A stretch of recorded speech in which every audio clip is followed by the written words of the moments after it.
Welcome everyone to Legion Gaming. I'm your host Donnie, and as always, I'm joined by my co-host Deucy. Hello, everyone. Deucy, how are you this fanciful Sunday afternoon? Since we're not recording on our typical Saturday. Well, I am just happy to be here. I've made it here in one piece. This has been the weekend of hell. I could tell. Just one storm kind of, threw everything off for a lot of people we knew, including yourself. We had to make some postponements, but I am ready. I've been excited for this topic for a couple months now, just since we started kind of throwing it out there if we were going to do it or not. Yeah, I think one of the more exciting episodes we do, and we only do it once a year for obvious reasons, is the best and worst of the year. Last year was obviously our first one since that was the first year we did the podcast, but it's always really great when we can recap all the games we've played throughout the year, and 2023 was a really, really good year for games. 2024 may not be as good, but I think it's still a really awesome year. Like I played a ton of games, but there's a lot of great stuff that came out this year. And we have to stipulate that just like last year, this is going to be games that we played. So it could be stuff from decades ago or even stuff that came out this year. That's right. Yeah. So for us, we've played modern games and we also cover retro games on here too. So there's stuff that one of us may rediscover or discover for the first time and it might be on here. So that's why this is a fun list, because it's also just us kind of culminating everything we talk about, because usually we have a segment in the beginning of the show where we talk about games we played. Yeah. Now we get to talk about all the great stuff we played and what was the best of everything and some of the worst, which for us, I'd say our list, there isn't really a terrible game. There's just some games that we're more disappointed in. That's probably more proper word for it. Yeah. And even then, I always have a hard time finding disappointments because I usually just avoid them if I hear they're bad. You're pretty good at steering clear. I'm the opposite, where it's like I'll play almost anything and like, oh crap, this was way worse than I thought. What happened here? Yeah. But nonetheless, they're not terrible games. So I think we have a really fun episode. We're coming off 2 weeks ago. We had a pretty popular Street Fighter the movie episode, which you haven't listened to, you should check out. And additionally, if you want to follow us on Instagram, we're at Legion Gaming Podcast. So do follow us there for all the news we post. We post a lot of collection stuff, stuff for upcoming episodes, movie clips, trailers.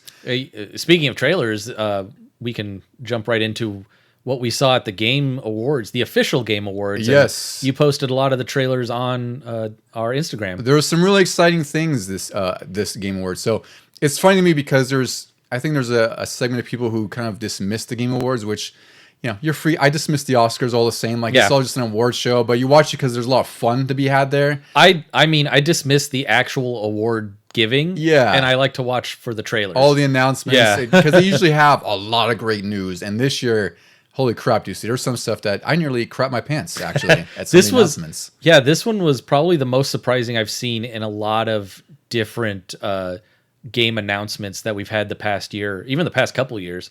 The first one that shocked me was probably Onimusha. Yeah, I posted on our Instagram that I've really been waiting 20 years for a new Onimusha game. And I was always saying I wish they would do another Onimusha. And Capcom surprised everyone when they announced I forgot what it was called, like Way of Dreams or something like that, or Ashes of something. I forgot what it's called, what the subtitle is. Oh yeah, it doesn't matter. It doesn't matter. It's just a brand new Onimusha. It looks like it's on the RE engine, which I'm even more excited for because that makes sense. They've done some great work with that with the Resident Evil games, Devil May Cry, and even Dragon's Dogma was on the RE engine.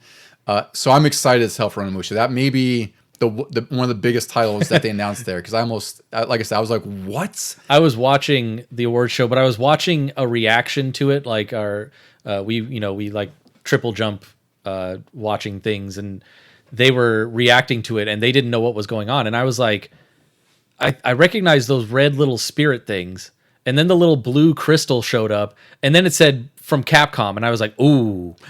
So I saw those red wisps of red souls, and my mind immediately went, oh, this looks like Onimusha, but there's no way. Yeah, I was like, there's no way in hell they're going to revive that. I thought it was they're just ripping it off. Yeah, there's a lot of games that use those graphical effects that look like wisps and whatever. Like, it could be anything. And then as soon as I saw his guard, like his, I forgot what they call it, the Oni soul snatcher thing, I forget what it's called, but he absorbs souls with his gauntlet.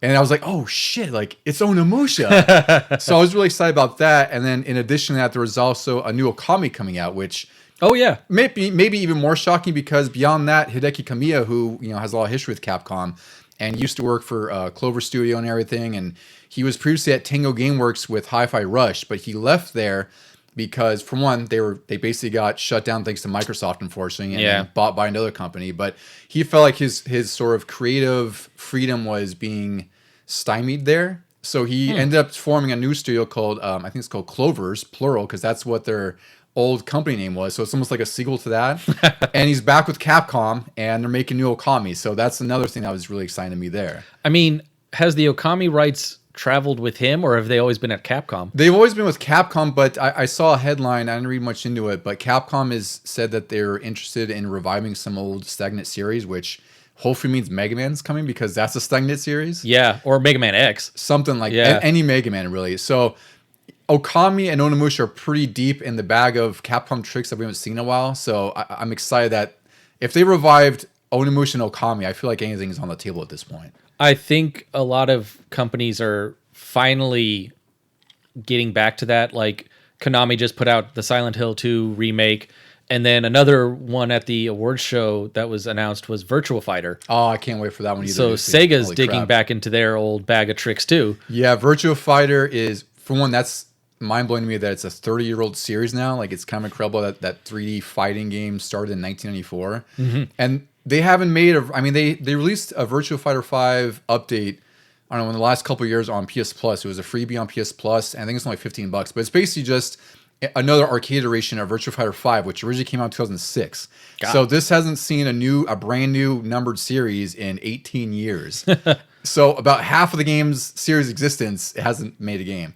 And this one didn't even have a number attached to it. Is it going to be kind of like a going back, kind of a remake, kind of like Soul Calibur 6 I'm not sure. I'd be curious, because all I saw was like that really cool video that it looked really realistic, and the fighting looked really amazing, like the way they choreographed it. Yeah. So I don't know what they've announced so far as far as like, if it's going to be 6 or what they're going to do with it. It looks like, because from what I saw from Tekken 8, Tekken was kind of getting fanciful. They had a lot of bright colors and sparks flying and mystical stuff. Virtua Fighter kind of looks down and dirty. Which is what I like, because, back then, like, I'd say Virtua Fighter and Tekken were closer, but then Tekken started doing things with like juggles and kind of, what's the word I'm looking for? Sort of expanding the combat mechanics of that. And it's straight further away from just like hand-to-hand martial arts to now it's like there's juggles, there's chains, there's all these other things you can link into and everything. And Virtua Fighter's always been like that, just 3D stock fighter where it's about outplaying your opponent. It's just like Street Fighter used to be, or is, I should say, where instead of being on a 2D plane, it's 3D, right? Like, there's no real other gimmicks other than just hand-to-hand martial arts. So I'm excited for it. I don't know when it's coming out. They showed like a small little teaser trailer, which I think was really exciting. Oh, yeah. Like, none of the trailers in the award show had any definitive dates. Yeah, and one I was actually kind of excited for that had no date either was the new Sonic Racing that's coming out.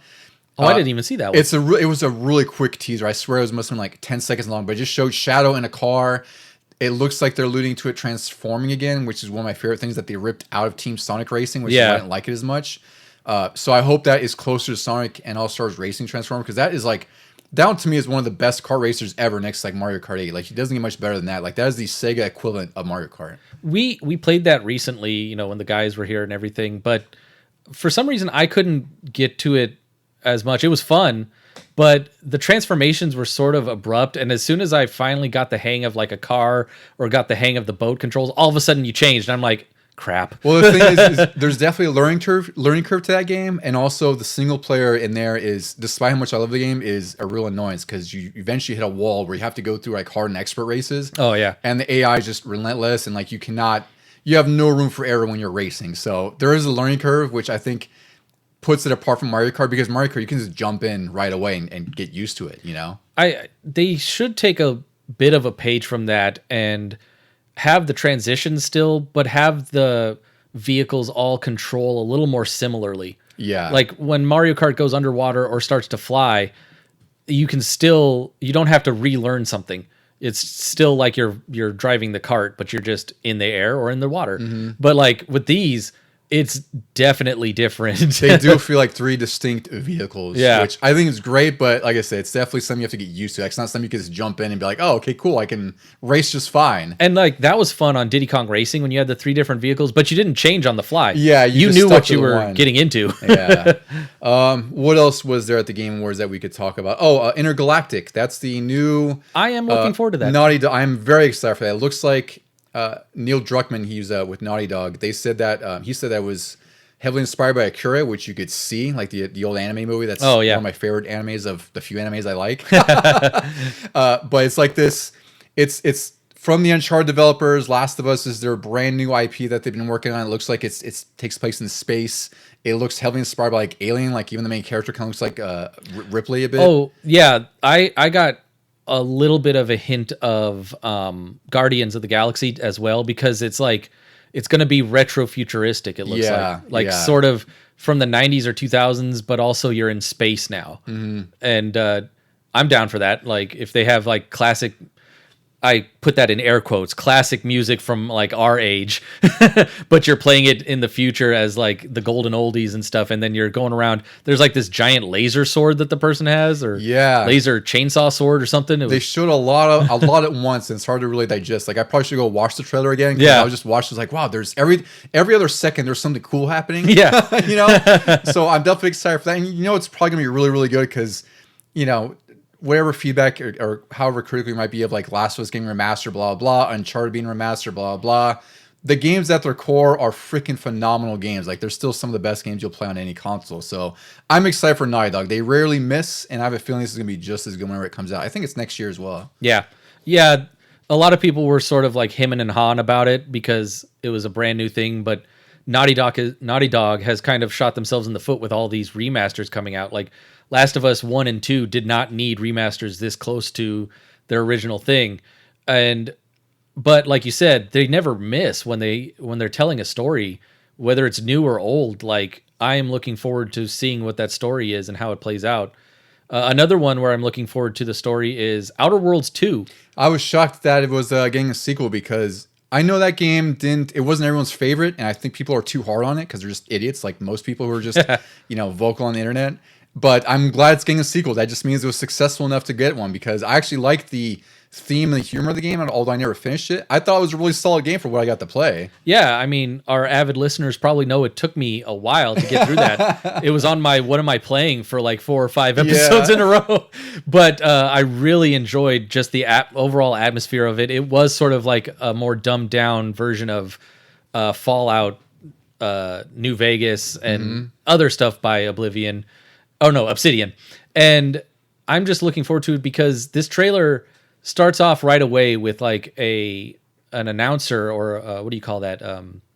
He was narrating, a narrator that was just all camp and jokes. And I was like, no, this looks awesome. And then they actually had a good amount of gameplay shown during the trailer, and it just looks like more of everything that they already did. It was like, this is what we wanted in the first one, but now we're going to have like more powers, not just guns and stuff. Yeah, I think they're definitely doing what a sequel should do, which is iterating and building upon the first one. And I have a feeling with as solid and as much as I enjoyed the first one, I've a good feeling that the second one's going to be even better, because Obsidian, again, they're a really good developer with really good pedigree, and you can argue about how great Outer Worlds was, but one thing they know is like world building and lore and everything else. Like there's a lot of veterans in there who know what they're doing.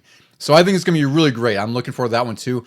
That just means I also have to get myself to finish the first game before that comes out. So I'm a little behind. Granted, the game came out like 6 years ago now. I'm sure it won't tie together like the Mass Effect series did. Yeah. But it will be fun to see if there's like little winks and nods to things you might have done in the first one. I think I don't know when the second one takes place, but I'd be curious like how closely related it is to the first game. So that's really exciting to see. I was happy to see that. That was also a surprise. Again, like the biggest thing about the Game Awards is all the actual surprises, because there's stuff that gets announced here that doesn't get leaked. There's a very few speculations beforehand. Yeah. But for the most part, most trailers I saw were brand spanking new outside the content I knew was coming. Like Helldivers 2 got an update, which I really would like to get back to that. That looked really fun. Yeah, it looked really great. I know the last episode we talked to Vita about how that game kind of had its peak popularity, kind of leveled out, then bottomed out because of the nerfs and changes they did, but then it's kind of coming back up because they're rebalancing the game to what players prefer. Now, did I see there's like vehicles in it now? I think that was one of the things, because that's one of the things that people were clamoring for is vehicles, because it does help, because otherwise you're just running these big areas. Yeah, running a long way. Yeah, for some stuff. I'm curious how those will change the gameplay, because adding vehicles seems like a pretty big change. That's pretty drastic for how the game was, on foot before that. Yeah. Yeah, so I was really looking for that. That's a free update that's out now. What else was there, Deuce? Is there anything else you wanted to cover on there? I feel like we got all the big hitters out of the way. That was the big stuff. The one that really kind of surprised me and confused me was right when I turned on the station, I came into it late, Splitgate 2. Oh yeah, you texted me about that. I was like, I didn't even know Splitgate 1 officially got released, because I remember when it was in like a beta access, an early access, and then all of a sudden they're announcing 2, and I was like, first of all, I never got to play the first one. Second of all, when did that one come out? Yeah, the first one. So I played it in beta because it was just a free beta, and it's a combination of kind of like Halo and Portal, because you could create portals at whatever point you want and run through them and whatnot. And I enjoyed it. I thought the idea was really cool, but there was nothing there to really keep me playing because it was just kind of dry. It didn't seem like they supported it much. Yeah, and it was on beta for a while, and then I guess at some point it was released to a full release. I don't know when. I didn't keep track of it. And then we got part 2. So I don't know. That one, I'll keep an eye out for it. I don't know what's bigger and better about it because I was just so lukewarm to the first game. Yeah. But again, it's always cool when you see games successful enough, especially ones that are smaller, because that's probably, I'd imagine it's more like on the indie side more than like a big publisher side. So it's great when you see games like that get a sequel out of nowhere. Yeah, hopefully it's a little more supported, and I would be willing to jump into it and see how it goes this time, because I was interested in the first one, and then like I said, it just sort of disappeared, and then nobody else was really talking about it or playing it, so I didn't want to go into it solo. Yeah, well, we could check it out, I guess, too, because it is free to play at least. So that's why it's like, for me, that's one of those, like, if they're at worst, if you play a free to play game and you hate it, just you delete it. Yeah, you don't feel like you wasted $60, like, oh geez, this thing sucks. Yeah. All right, Deucy. So I guess now is the better time there. Let's get into the best and worst of 2024.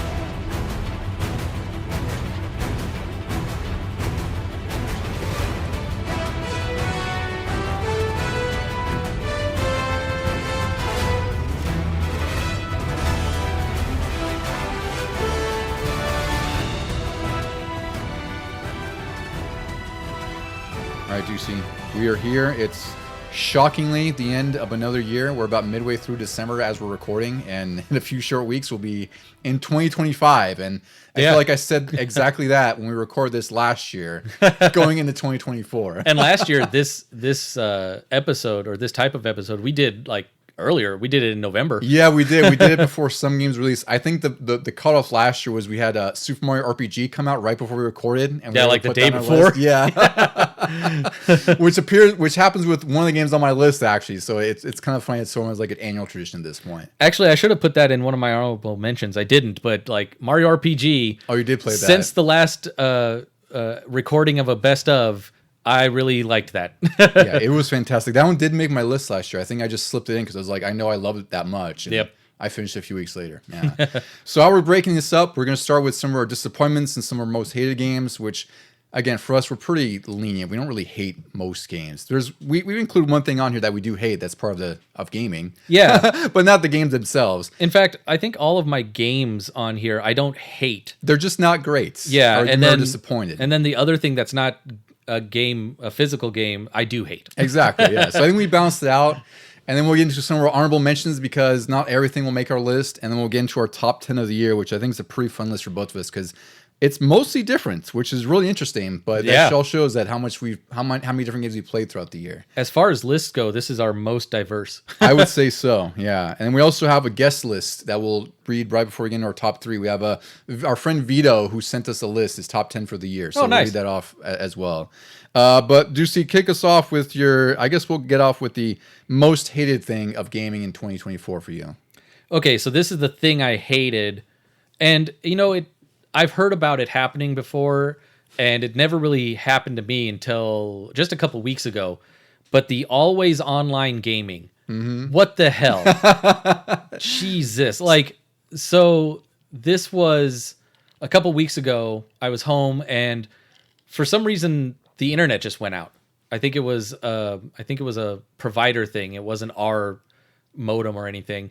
And I was like, okay, whatever. I'll just play some games solo offline. I can't play Call of Duty, but I'll play something else. Literally, I couldn't play Call of Duty the campaign, which is a solo experience, not even a co-op. Yeah, there's nothing tied to online for Call of Duty single player. There's no battle pass thing. There's no, some games have like an online component. There's nothing like that feeds in the Call of Duty single player. And so when I clicked on Call of Duty, the little box, which is, what do they call that now? It's like the COD HQ. Yeah. Something like that. Yeah. it didn't even list Black Ops 6. It said, do you want to play Modern Warfare 3? I was like, no. And so that wasn't even an option. I was like, okay, whatever.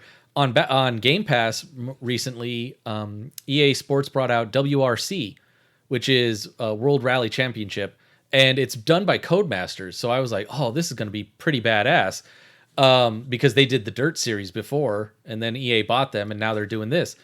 I go on there, it says, must be online to play. I'm like, no, I must not. I'm only trying to do this solo. Yeah. So instead, I ended up playing, and this is going to be on one of my lists later, NBA 2K25, which somehow, because it has a ton of online modes, I could play solo. I was surprised about that because that game is one of the worst offenders for like microtransactions and all the what do you want to call it, the monetization it has. So I was shocked when you texted like, yeah, it works fine offline. I was like, wow, that's good on them, because I wouldn't have expected that with them. 2K is pretty notorious for online features. Like the only thing that didn't load up on the main menu was their little NBA TV thing. And I never pay attention to that anyway. All of a sudden I could just travel the menus and go to franchise mode and got a couple games in. I was like, thank God for that. Yeah.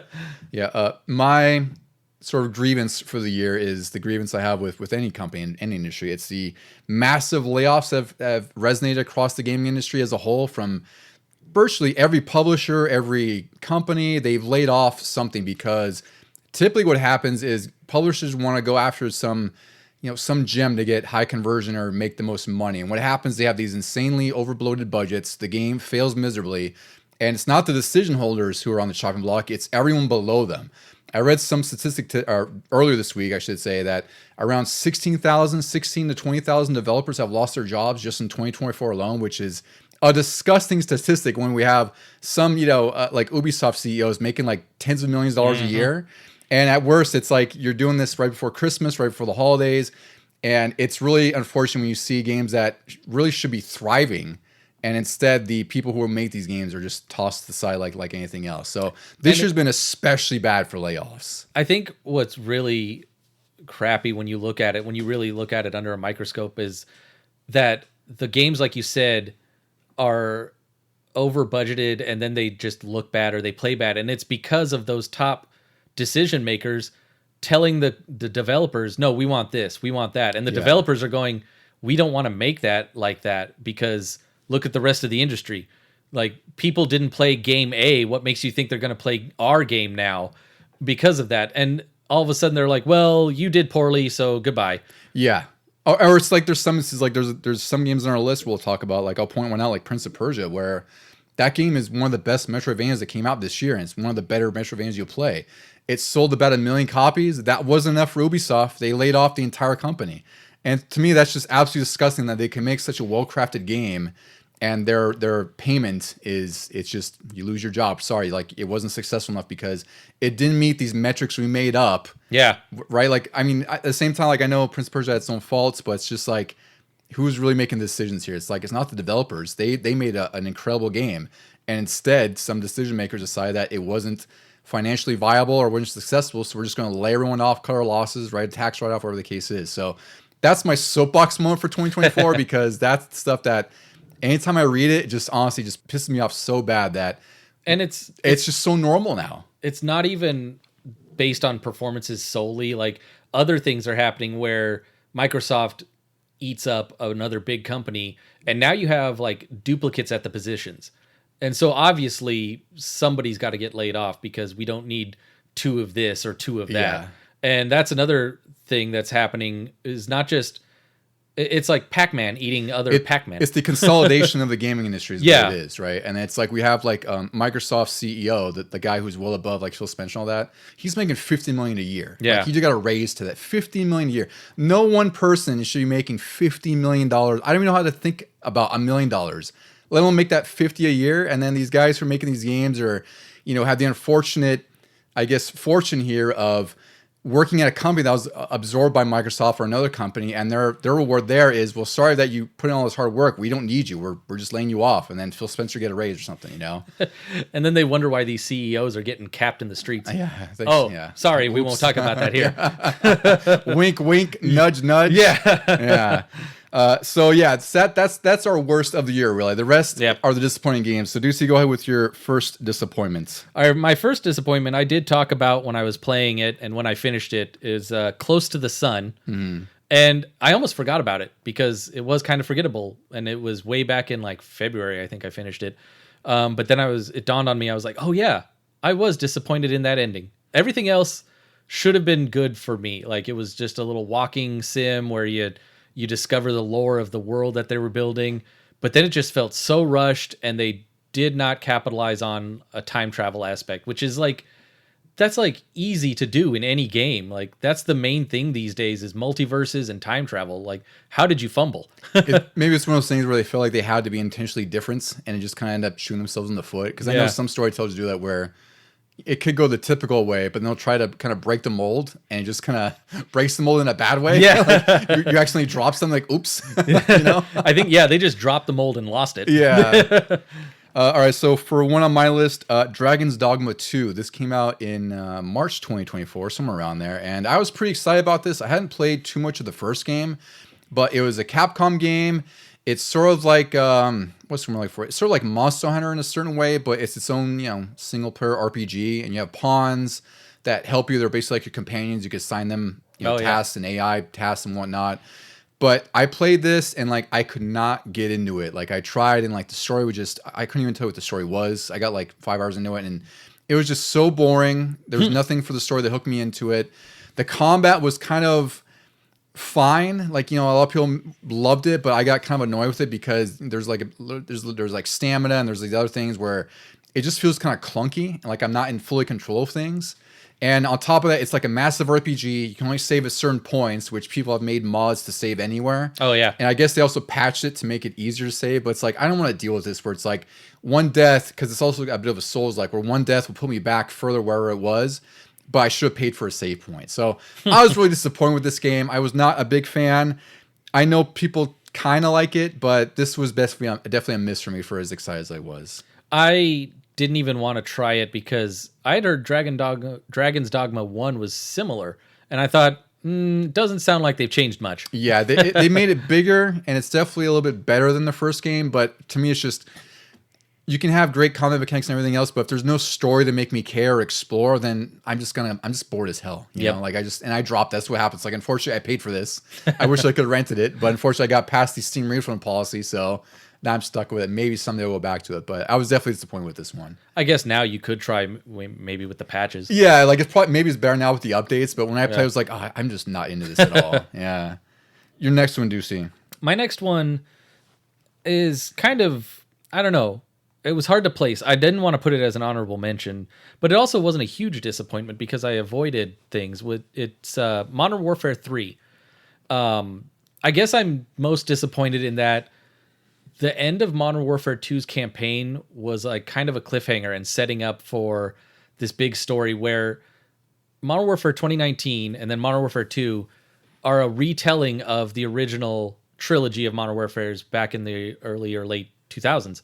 So I was really looking forward to 3. But then all of a sudden 3 came out like right away. And you could tell it seemed like a cash grab and like a DLC add-on to Modern Warfare 2.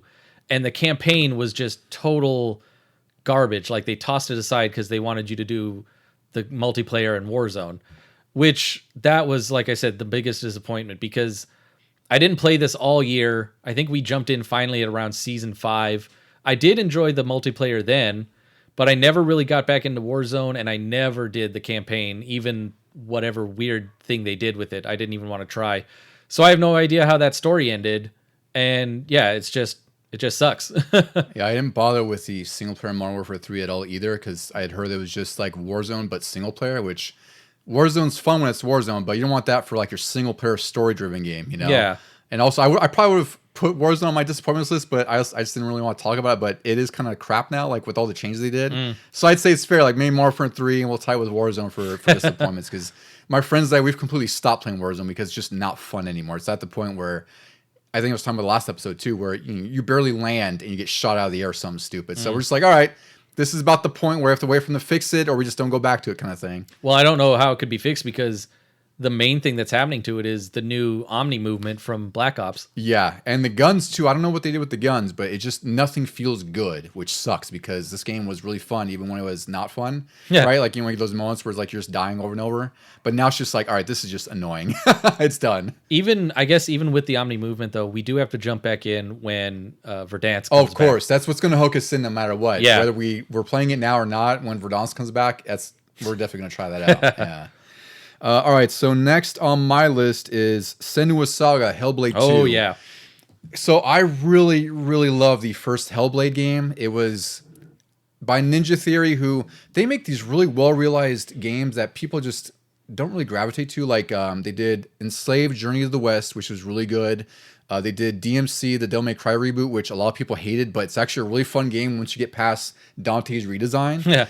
And Hellblade was really cool because it's this really heavy story-driven game that was, you know, kind of linear, and it had some light puzzle solving, some, you know, really kind of basic combat that was still fun. So I was really excited for 2 because it was an Xbox exclusive. That's really one of the big reasons why I got a Series X was for Hellblade 2. And it took a while to come out. It came out, and it's definitely one of the most gorgeous games you'll ever see, and that's about it. I played a couple hours and like it's basically just like a walking simulator. It's so slow. It's more of a environmental kind of storytelling game or anything else, almost like a walking sim, but not.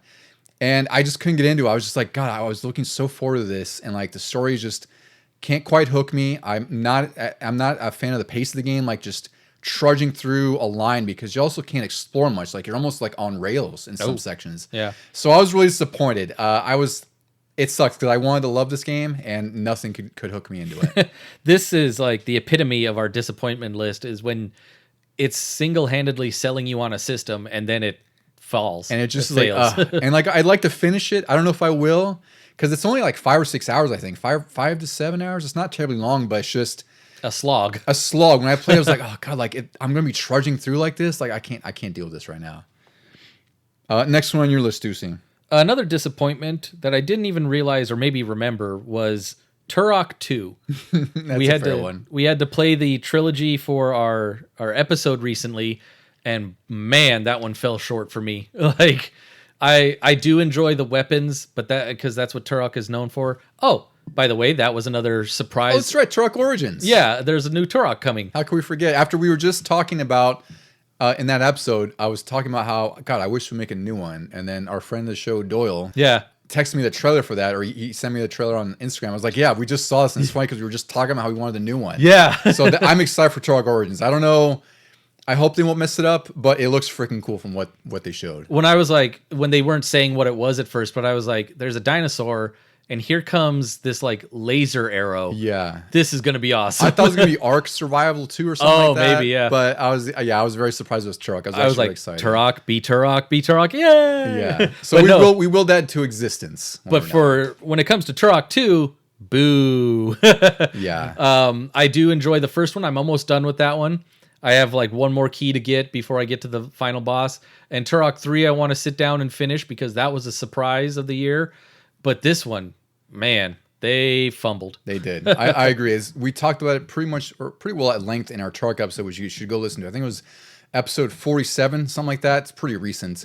And we talked about how, despite the ambition of Turok 2, it falls in a lot of spaces where it matters. Most notably, like being able to know where you're going and these overly designed levels that just don't work because you're more lost and confused more than anything else. Yeah. So I think it's a solid choice to have in your disappointments because there's just too much that gets in the way of the enjoyment of that game. Like it's a gorgeous N64 game. It's also not one very fun to play. I'm trying to put myself also back in my shoes when we were younger, where if I had played Turok 1 legitimately without all those cheats and I played it like I did now, to then go into Turok 2 and be completely lost in the first level, I would have been pissed. Oh yeah, I agree. Yeah. All right, Deuce, I'm going to get into the last couple of games we have on our list. So I'll go with mine because we have one that's on both our disappointment lists. So yeah. The one I'll go with here is Mario vs. Donkey Kong on Switch. This is the remake of the Game Boy Advance one. There's nothing bad about this game. It's just, it's 60, 64 levels, somewhere around there. And once you're done with it, they're all kind of, the same. And it's not very exciting at some point. Like I played through this game and I was just like, all right, well, I did it. I did it. Yeah. Nothing exciting. It was pretty bare bones.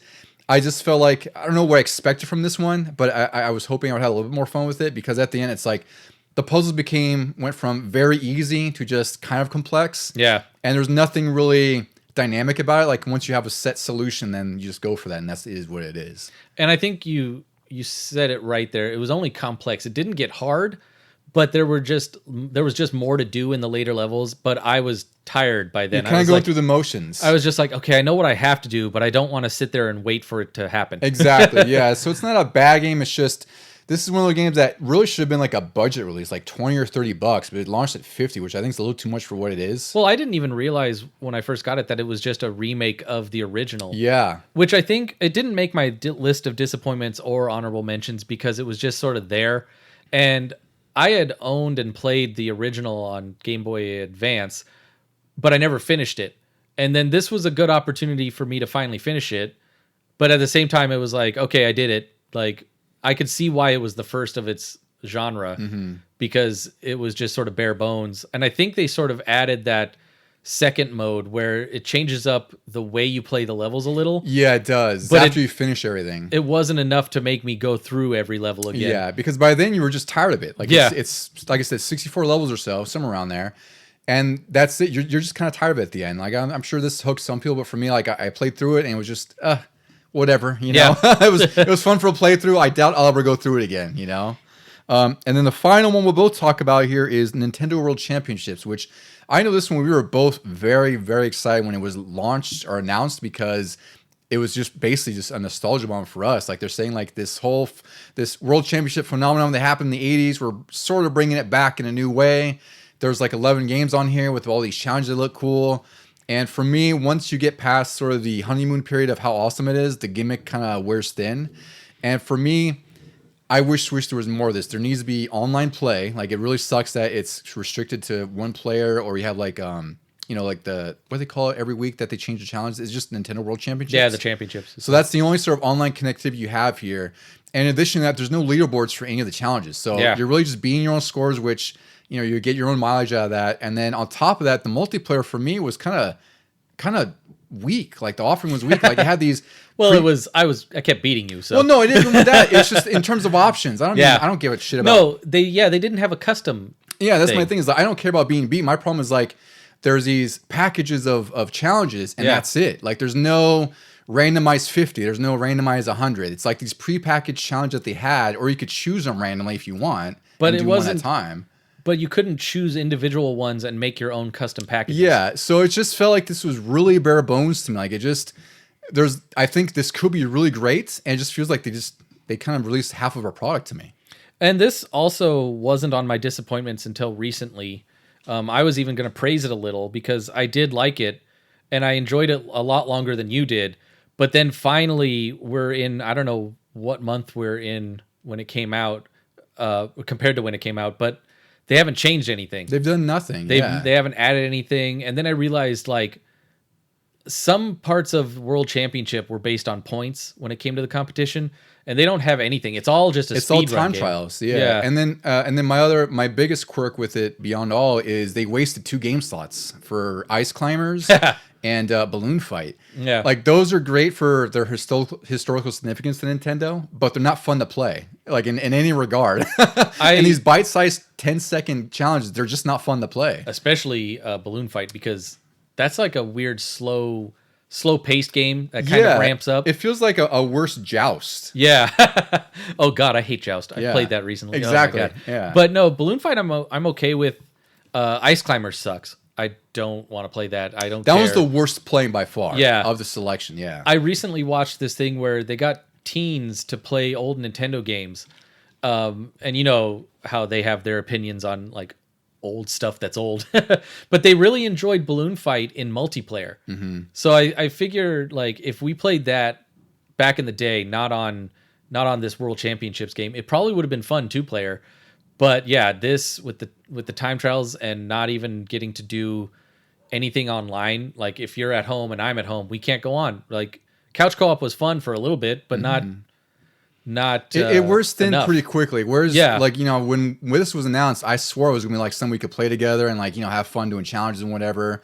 But it's just not fun to play at a certain point. Like, even the challenges they have, they're not really like I think what was there like 10 to 12 different packs? I forgot how they divvied it up. Yeah, I can't But remember. within their sort of sets of games you could play, not all of them have all of them that are available. So it's just like a minor selection of like 150 challenges, wherever it is.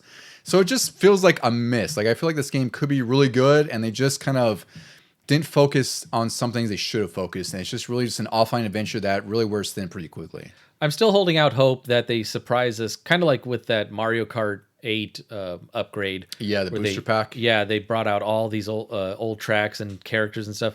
They can still do something with this.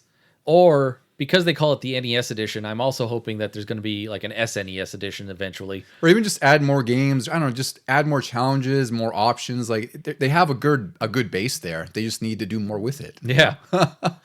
All right, so that wraps up our disappointments and the worst of 2024. So now we'll get into our honorable mentions. So Deucy, go ahead and run through your list real quick here before we get into our top 10. So I wanted to start off with kind of some basics like sport games that come out annually.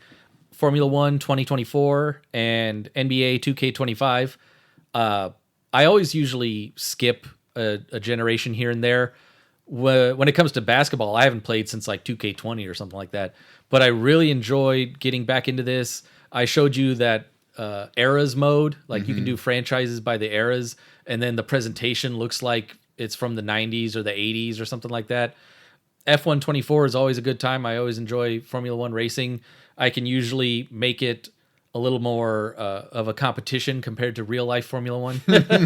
Yeah. But yeah, those are great. Only honorable mentions because, I mean, another one's going to come out next year, and I'll probably have that on the list too. You only get so much enjoyment out of it before you get to the next one. Yeah. I also wanted to mention Donkey Kong Country for the Game Boy Advance. I was pleasantly surprised with that when I finally got to play it. I always thought all these years it was just Super Nintendo but miniaturized, but they changed up things here and there. They made it a little fresher. Turok 3, an honorable mention, because like I said, I was very surprised with that as well and want to continue playing that one. The Black Ops 6 multiplayer, that has been a great time. Fun. Yeah, I've been having a real good time with that one for sure. It got me, like I said, we completely skipped Modern Warfare 3, but Black Ops 6 has gotten me back into it. Mario Party Jamboree, another one where like we have missed a ton of Mario parties in the past. And that All-Star one that came out last year. Yeah. And now Superstars, yeah. And then this one have really got me back into Mario Party. Yeah, this one, I almost put this on my list. I'm glad you did because I didn't want to talk about it a little bit because this was a pleasant surprise for both of us. Yeah. And I feel like coming off the Nintendo World Championships, this is exactly what we need for multiplayer as far as like the lighthearted stuff. Because it is sort of return to form. It's a lot of fun. Like if you don't have Jamboree, you should definitely check it out. It's also fun playing together and watching the computer just kick your ass. Yeah, the computer in this game is pretty brutal even on normal. Like there were some really hilarious moments Deuce and I had where like Deuce needed to get like 3 spots to steal a star, and like every time he was getting 1. I got 1 for 3 turns in a row. I don't know how the statistics of that, but yeah, he missed that boat. And the AI would get like exactly the amount to get a star. You know, it's really funny, but it's, you know. Or it would find a hidden block. Yeah. And suddenly that would be a star. Exactly. You're like, you're just sitting there going, of course. Yeah. So it's a real good time. I've been having a lot of fun with that one. Yeah. And then the last 2 on my list are very recent. Retro Goal, which I've mentioned in the past couple episodes. Great time still playing that one. And Power Rangers Rita's Rewind, which we expected to be good, and I think it's delivered. Yeah, it's really I'd say it's really good. I have some issues with it, mostly around the game's balance, because I think the game is fun as hell, but it has these on-rail shooter levels that are kind of reminiscent of Space Harrier, which I really like. It's like a shooter level, but the difficulty's tuned a little too high, even on normal. Like it's really cheap. There's a lot of cheap hits. Some of the bosses also are just brutally cheap. They really expect you to be playing with teammates. Yeah, so you know, I know they'll patch it. Like I've seen digital clips say that they're working on it, which is great. But it's really good. It is really good. But as far as like, you know, for me, like the benchmark is Shredder's Revenge and Streets of Rage 4. I think Rita's Rewind falls short of that, which is why it wasn't on my list. But it's a damn great nostalgia bomb. It's a really good beat 'em up. It's just not Shredder's Revenge or Streets of Rage 4. You know? For me, when you talk about those 3, because they're the return to form for those games, it makes my list because it comes in second. For me, it's above Streets of Rage 4, but definitely not the Turtles game. Yeah, the Turtles is just like bliss. Yeah, right there. Turtles, like I said, Streets of Rage 4 and Turtles, that's like beat 'em up bliss right there. But Rio's Ryan is great at the start. I'd say it's a little bit of a hard sell at $35 for some people. I didn't care because I love Power Rangers and beat 'em ups. Yep. So it was worth it for me. Plus, I'd like to support Digital Clips for all the great stuff they do. But it's a great time. I figured this would make one of our lists at least. Yeah. All right, my list. I'll try to be brief here. So I have RoboCop Rogue City. I played at the beginning of the year. This takes place between RoboCop 2 and 3. It's also RoboCop's voiced by Peter Weller.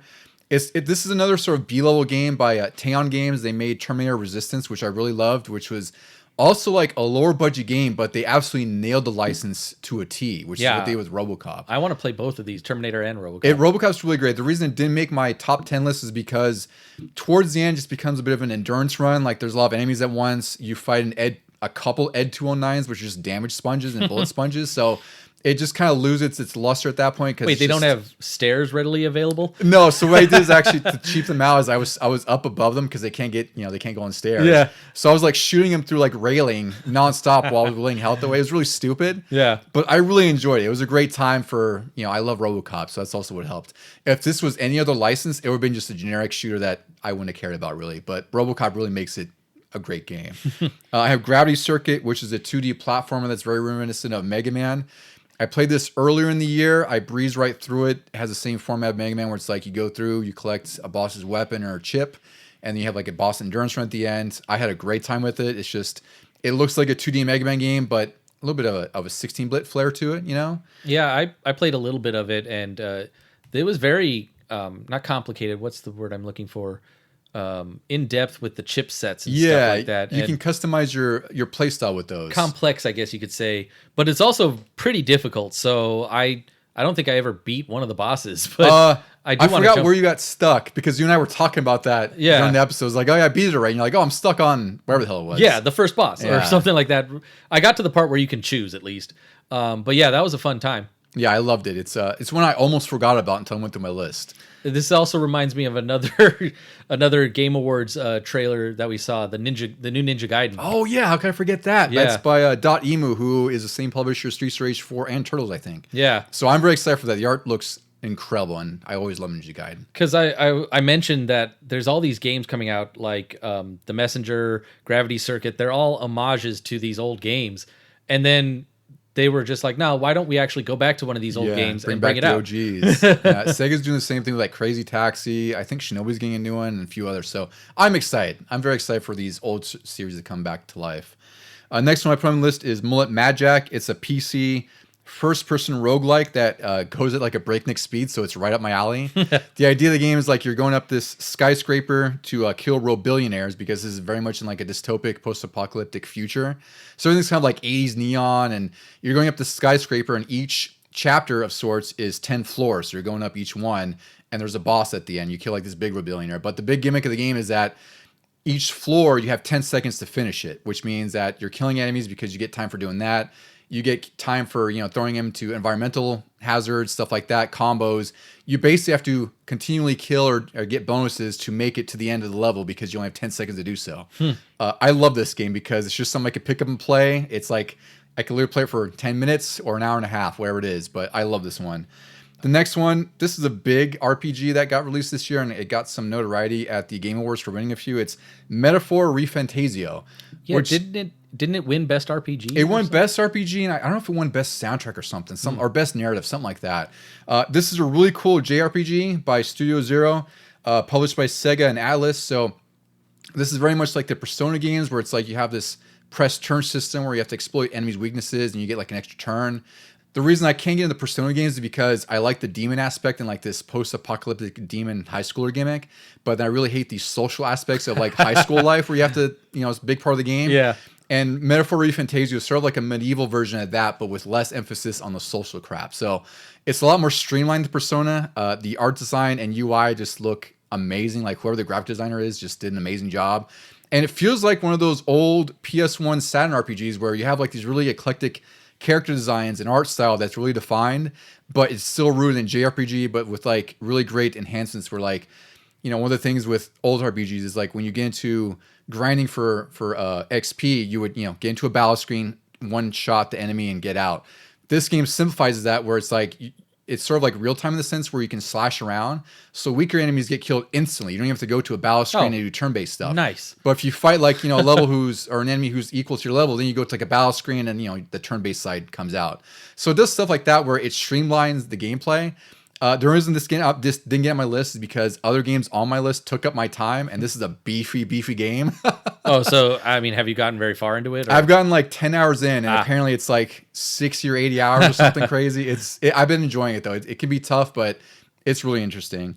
Another one is Black Myth Wukong. This is kind of like a Devil May Cry beat 'em up, more on the soul side. It looks really great. This is it's sort of like an interpretation of the Chinese novel Journey to the West. So you play as like the destined one who's like the Monkey King, and you're out to get these 6 relics, and it's really good. But again, like I hit a wall as far as difficulty, and then I end up playing something else, so I have to get back to it. But it's a really great game. Helldivers 2, we talked about a little bit earlier with the Game Awards. This was a great multiplayer game when we were into it. I was into it with friends. That was a great time. PSVR 2, I got a set for back to school during a back to school sale, and I had PSVR 1. I really enjoyed that, but truthfully, like it was such a hassle to set up with all the cables, the boxes. That was just kind of a pain in the ass to set up and play. Yeah, this is like what, one cable? One cable. That's it. One cable. You got your controllers. That's it. So I've been having a great time with this, most notably with games like Beat Saber, which just came out with a Metallica pack that I've been playing, which has been a great time. God, that looked insane when you were on normal. Yeah, it's so damn fun though. I mean, there's like a Linkin Park pack. There's like a classic rock pack. It's sort of like Guitar Hero, but with your hands in your body. It's really great. You get a workout going. Yeah, Resident Evil 4 VR is another standout. Oh man, that should have been on my top 10. I'm surprised that wasn't, because you love that one. But I also don't get to play it unless I'm here. Yeah, exactly. You got to play like whenever you're around. Yeah. There's also Tetris Effect Connected, which is a great VR experience. Like that is just. You played that one, did you? Yeah. Yeah, you played that one through. Yeah, I got you a couple high scores on That's it. right. Yeah, because I had to have you try that, and then Gran Turismo 7. I can't do that one though. I love that one. It's so fun. It's such a trip. So there's a lot on PSVR. There's a lot I haven't touched, but I've been having a great time with that. It looks really stellar, and it feels really great. So I was really happy to play that. Animal Well. This is an indie game that came out this year. It's by one person, Billy Basso. He worked at NetherRealm Studios and a bunch of other studios previous to this. It's published by Video Game Donkey. He's a YouTuber. I don't watch him. Video Game Donkey has a publishing company called Big Mode. And this is a non-linear sort of Metroidvania labyrinth game. It's really cool. It doesn't tell you much. There's a lot of like environmental cues that you kind of have to look out for to progress. It's a unique experience. It's worth playing. It's only like 5 or 6 hours. It's just kind of obtuse though. Like you really have to dedicate to understand what puzzles to solve and what to use with your tools to get past it. And the final game I mentioned on here is Marvel Rivals. Free-to-play games can be hard for me to get into because you either one, get bored of it because it's board solo. You might hit like a paywall where it's like you just physically cannot really progress because it's at a point where they're forcing you to spend money. And this one, I was looking forward to it, but I was tempering expectations like with anything. And so far, I like it a lot. It's a free-to-play game that is very much inspired by Overwatch, down to like the class styles and like the archetypes and even like the format when you start a match. Like it's very much like Overwatch, but I'm having a lot more fun with it than Overwatch, and partly is because of the Marvel license. Oh yeah, for sure. That definitely helps. And on top of that, I'm shocked at how generous they are with 33 characters right off the bat to play as. No gimmicks, nothing else. You just you download the game. There's 30 big Marvel characters from like the most obscure, like Jeff the Landshark. No idea who he is. Oh, he's a recent comic is he? Sensation. Okay, so like, people are loving him. Yeah, well, people love him in this game as well. There's Cloak and Dagger. There's Iron Man, Wolverine. Like there's a lot. They have a lot of breadth in this game. So I hope that we can play it co-op because it is a fun time. Like you definitely lose if you don't have like a proper team synergy, but when you're in the moment playing it, it's nothing but fun because you're seeing a bunch of Marvel characters just fly around, abilities going all over the place, trying to take over points. There's a level of destructibility that Overwatch doesn't have, so like you can destroy sort of walls and structures to get through things. Oh, I noticed that recently. Somebody played a clip, and because they didn't even talk about that when they were advertising the game. They should, because it does, it does change the gameplay quite a bit because you're not blocked by something. Yeah, and great, not everything's destructible, but certain areas are. So while this definitely looks like an Overwatch ripoff. Maybe it is, but it has enough to stand on its own 2 legs, well and above what Overwatch does, because I could not get. I enjoy Overwatch every now and then, but you tie the Marvel license to it and the team-based aspect to it and everything you're familiar with, and it's a real fun time. Even if it wears off in a few months, I don't know.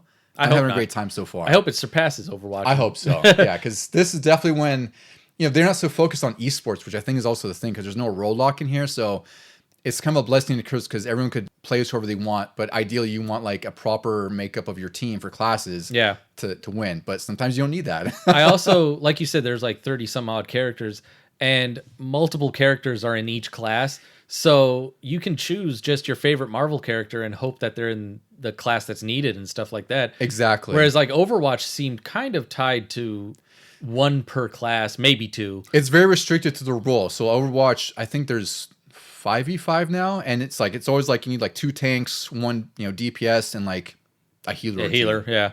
Which you could do here too, but again, it seems like so far like I don't know how balanced it is, whatever, but it doesn't matter. Like you play whoever you want, and the team synergy doesn't seem to be a big deal. But once it synergizes, it's great. And on top of that, you have team up attacks. So like certain configurations of teams, like even the Avengers, they get ability bonuses or something else, right? So you have the aspect where it's like if you do have a team, you roll in deep with as the Avengers or Hulk and Wolverine to do the Cannonball special. You can do that in this game. So it's whatever they've done so far, it's really good. I hope they carry the momentum and do good things and not like nerf it or change the game for the worse. Because right now, like I said, the honeymoon phase is really good with this game. I didn't put it on any of my lists because I just haven't gotten enough time with it. I did do the tutorials, the single player tutorials, and then I was hoping to play it this weekend, but womp womp. Yeah. But I was impressed with what I saw from the tutorials and how it could play, and I was also impressed with the store. Like, it's not pay to win; it's like pay if you enjoy the skins from movies. It's all cosmetics so far, which Yeah. is great. I love when a free-to-play game is like, we just let the people who want to buy this stuff and invest in it do it. And if you want to buy a costume, go ahead. Otherwise, you don't need you don't have to pay for a weapon or a certain character. You know, there is available. I don't know what they'll do with future characters. The thing is, I don't know how they'll unlock later because I don't know. I imagine maybe it's tied to a battle pass. I have no idea what they're doing. But again, 33 off the bat, it's pretty impressive roster. All right, Deucy, we can finally get to our top 10 lists. So let's go ahead and kick off with your number 10 for the year. My number 10, and since I've beaten it, it might have gone up a little, but my number 10 is Black Ops 6, the campaign, just the single player story. Holy crap. Like, this is probably one of the best ones they've done in many years. And I was just impressed with each level was different. And except for the last, I'd say 5 or 6 that went back and forth between the two scenarios that were happening. But other than that, like every level was different and it just seemed to pay homage to every other FPS or spy game that's come before. Yeah. Like there was you're at a gala event for Bill Clinton of all people. And it felt very much like the EA James Bond games. Like Nightfire and Agent Under Fire and stuff, where you have to be undercover and you go around talking to people to do the objectives, and then at some point you get turned loose, and now you have to be a spy killing people to get where you want to go. Later on, there was this casino heist that reminded me of like Mission Impossible or Ocean's 11 because you kept switching between the different characters and they all had something different to do, and I was just amazed by that. And then there were some that were definite throwbacks to the old Call of Duty games where you're just in a complete war zone and you have to kill and move forward so that they'll stop spawning. And then eventually you get into this giant tank that's overpowered and you just start mowing through everybody to get to your final objective. Yeah. I had a great time with this. And, I say that as someone who beat it literally in a day. Like I did it on a Saturday where I just, I did my cleaning, played for a couple hours, did whatever, ate lunch, played for a few hours, and then in a full day, it was probably like 8 hours at most. I don't know how long it was, but it was a great single player story. And I played, most of the Call of Duties in the last few years as far as single player, except for Modern Warfare 3. And I've always enjoyed them for what they are. Like they're just kind of 5-6 hour jaunts through scripted hallways or warehouse where you just shoot everything. And this is like, they finally sort of mixed the formula up enough to where it's like, it feels like it's its own story and campaign, which is what it lost for a really long time. And also the fact they just were seemingly afraid to evolve the single player in some way. Yeah, I'd say, and I think I played Modern Warfare 2019, the campaign, around the same time that I was watching Jack Ryan on Amazon, and the two stories were sort of blending together to the point where I can't remember which one did what. Yeah. It was all set in like Middle East, and there were terrorists, and you were some sort of military guy undercover, but this one was crazy, and I think I'm going to remember a lot of these levels individually. Oh yeah, for a long time. They're a lot more memorable than just shooting galleries. Yeah, for sure. Yeah. My number 10 is the Castlevania Dominus Collection. This was a stealth drop, I don't know, earlier in the summer, and this included the 3 Nintendo DS Castlevania games, which we long thought may not ever see released because of the touchscreen functionality, which most of them had. But this has Dawn of Sorrow, Portrait of Ruin, and Order of Ecclesia, which are all locked to the DS. You can't really play them anywhere else. Maybe the Wii U for Virtual Console, which I imagine doesn't exist anymore either. Yeah. But they're all also kind of like reasonably priced. Like, the games are probably 30 to 40 for loose cart, 80 to 150 for a complete copy. And you get all 3 of them plus a full remake of Haunted Castle by M2 for $25 on the Switch, PS5, Xbox, wherever else you want to play it on. So I love Castlevania. You know this, and everyone else does who's listened to us. And for me, when this was announced, I was very excited to play it. I got to the end of Dawn of Sorrow and through some of Portrait of Ruin, and I just love revisiting these games. These are some of the best games on the DS, and they look and play even better now on modern consoles. Yeah, I really was surprised that it came out. Like you said, it was shadow dropped, and I had made a joke when the Advanced Collection came out. I was like, well, all we need now is the DS ones, and surprise, surprise.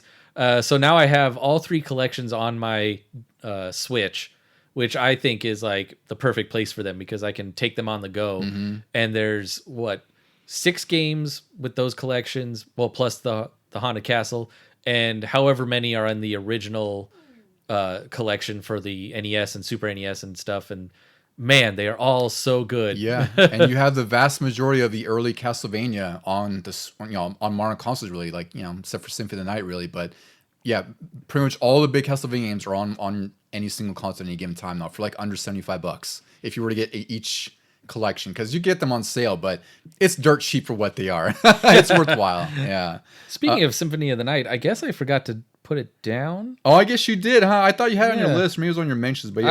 I was gonna put it on one or the other, but I definitely have to shout that one out because this was the first year where I went all the way through it. Yeah. I haven't beaten the Upside Down Castle, but at least I got to it for the first time. And yeah, I just really enjoy that game. I love what it created with like these games now in the Dominus collection and everything. It was just a really fun time. Yeah, I could go back to that one anytime. Yeah. I'll play through it. And yeah. Number 9 for you, Deucy. My number 9, I talked about it a lot, I think, at the beginning of the year. It's New Star GP. It's that it looks like Virtual Racer, but it's more modern. It's the Formula 1 cars, and it goes through the eras. Man, that was such a surprise to me. It was such a bargain bin game, but it had so much to it. And for me being a racing fan, it was great to see. It sucked you in. Yeah, it was great to see what they did, the attention to detail they did, even though it's very basic. Like the cars have different speeds because of the eras they were in, the different sounds. You can update or build the cars from scratch and make them better and better in each era. I got a little stuck. I think I got to the 2000s, and I got stuck in the first or second race because every new era you start with a bottom tier car. Oh, of course. Even though you were like dominating in the previous era. And so I'm just like, okay, I got to kind of slog through this to build up my money and get better equipment and everything.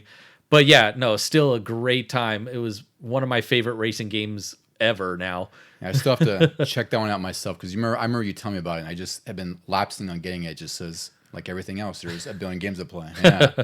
My number 9, I originally had this at number 10, but due to yesterday's, we were going to record and the weather kind of messed things up for us. So I got into this game a little bit more, and I moved it up just one spot because I know I'm going to really enjoy it. But number 9 for me is Indiana Jones and the Great Circle, which just launched within the last week or so. I think it was like December 9th, and we're like December 15th right now. Yeah, it was like Sunday or Monday of this. Yeah, last Monday is what it was. Yeah, so I've only got to play this for a few hours, and it's done by Machine Head Games, who have done all of the modern Wolfenstein games, which I've beaten all of them, except for Youngblood, actually. And they do a really good job at sort of making these really immersive worlds, and like you have lore and collectibles all around the world, and that is definitely prevalent in Indiana Jones and Great Circle.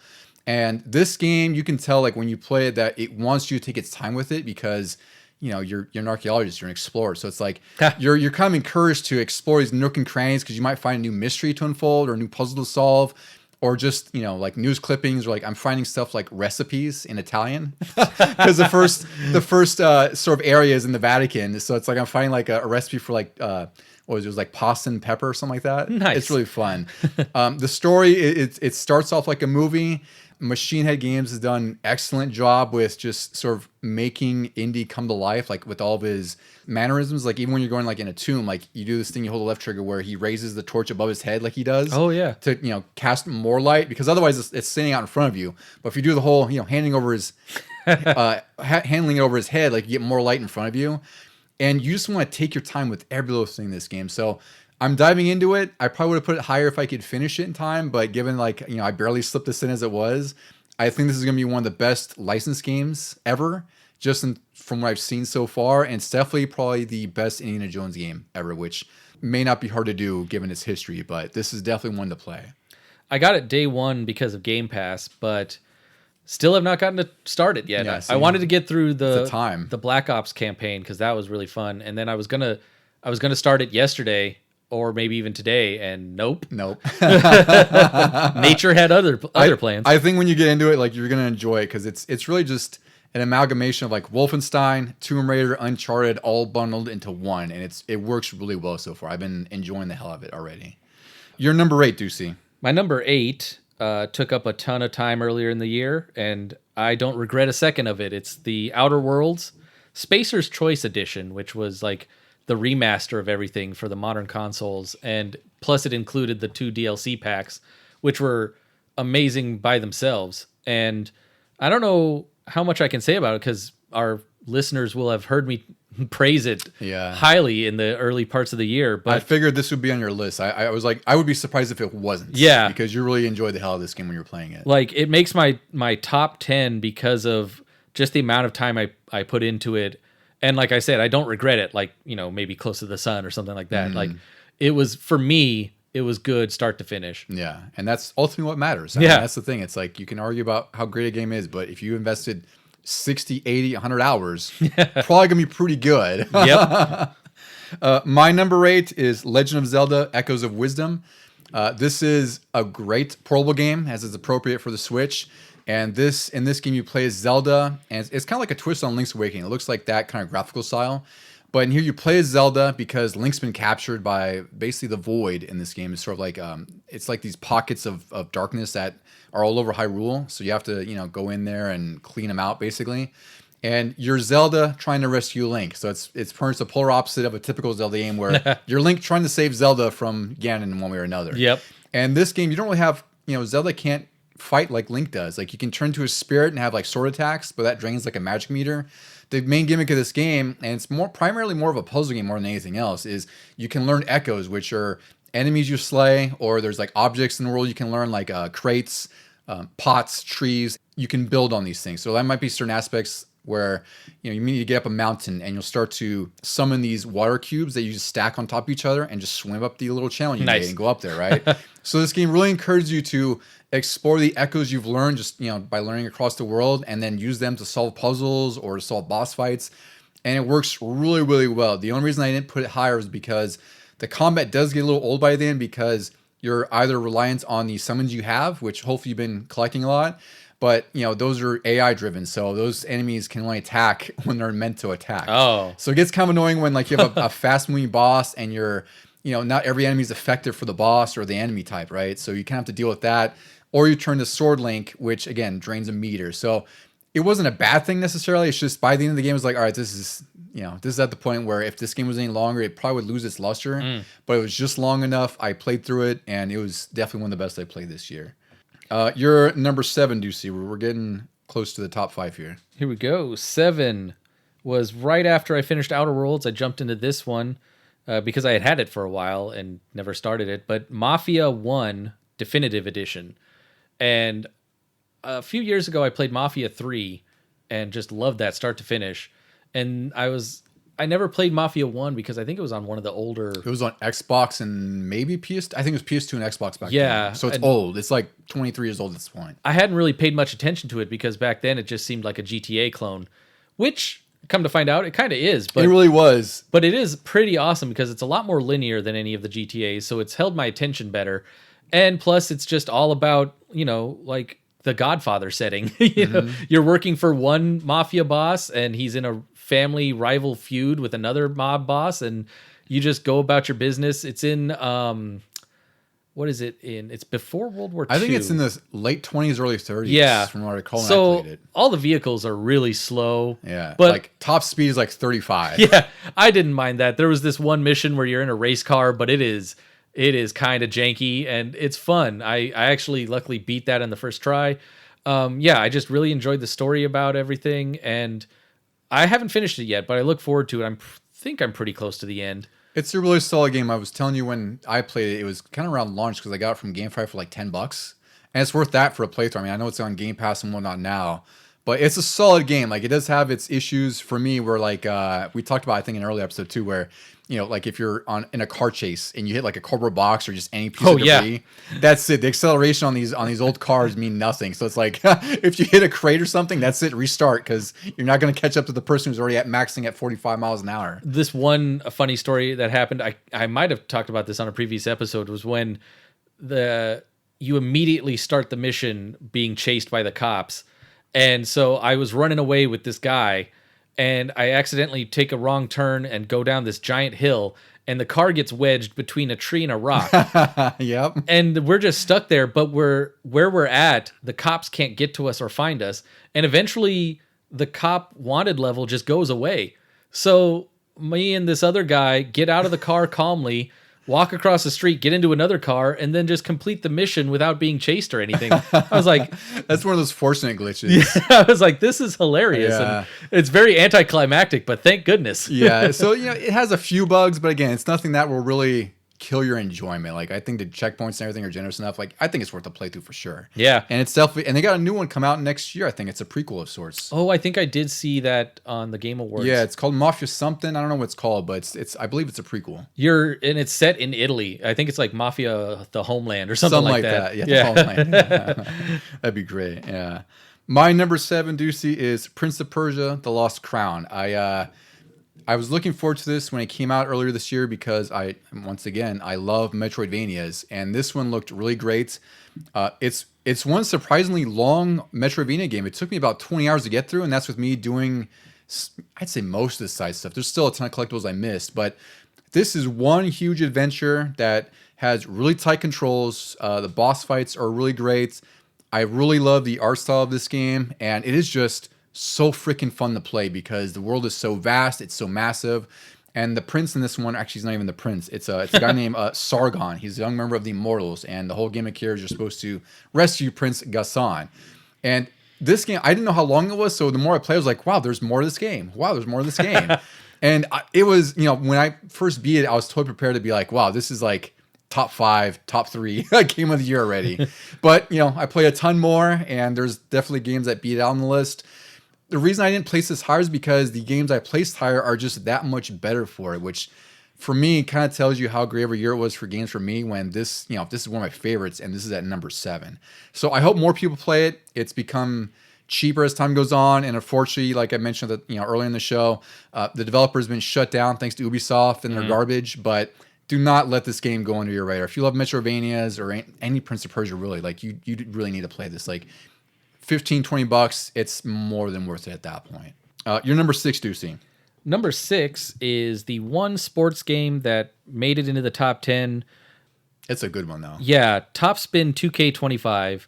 I put it on the top of the list because unlike those ones that I mentioned before, this one is the first time it's come back. And I'm sure there might be a 2K26 or 27, but this is the first Top Spin I've played since maybe 2 or 3. I don't know. I'm curious about it because I don't recall when the last Top Spin came out. I know there was a Top Spin 4, which was on 360 a long time ago.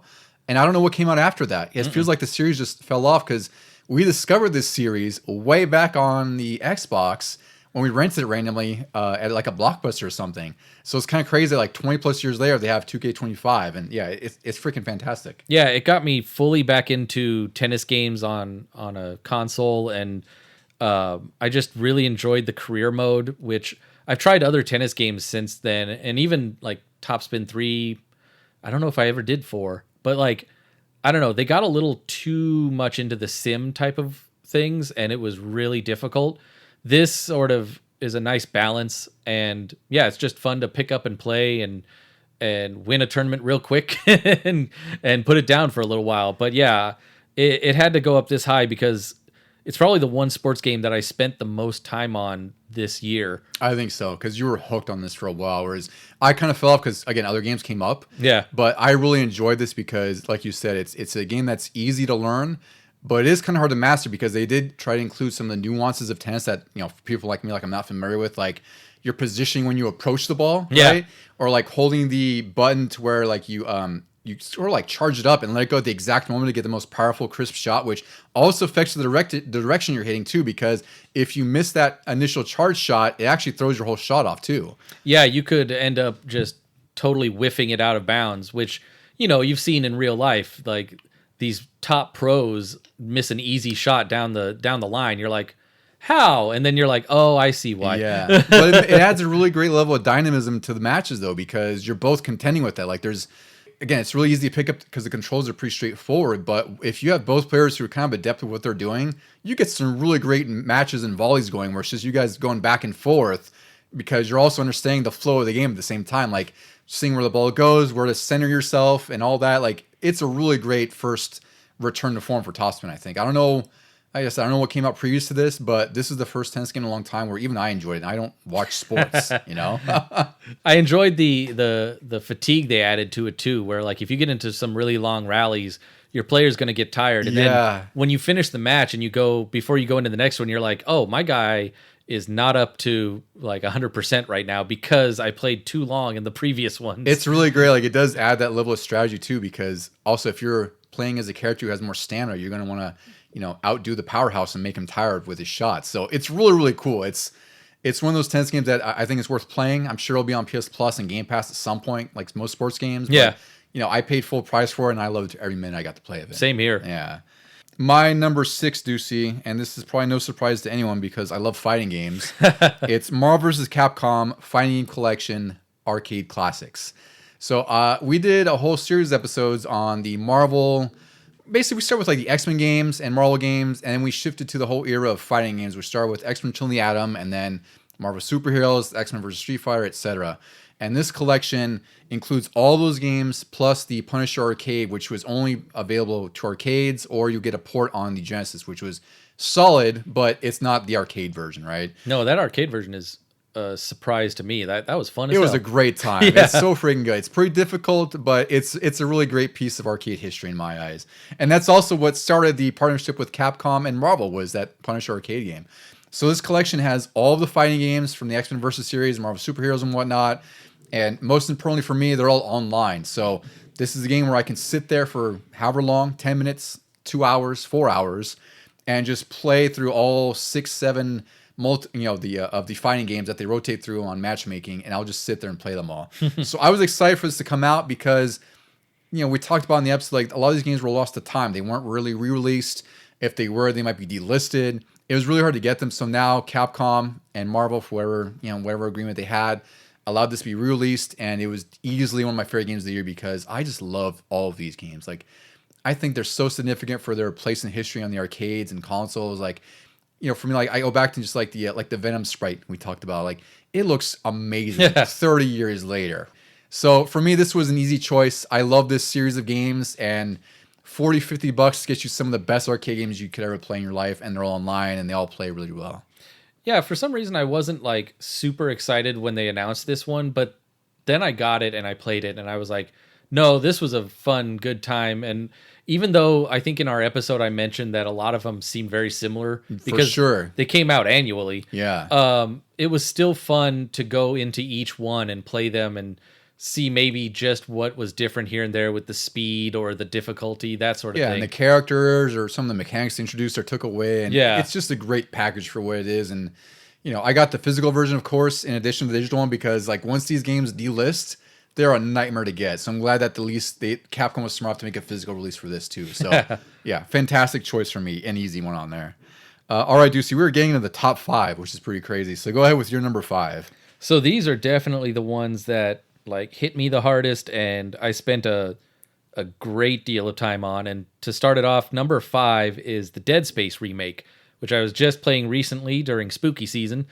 I loved the original on 360, got through all of it, and I wanted to replay it, but a lot of stuff got in the way from when it came out last year. Mm-hmm. I think this made it onto somebody's my list. Yeah, list last year. And I will agree with you. Yeah, this is definitely a game of the year choice.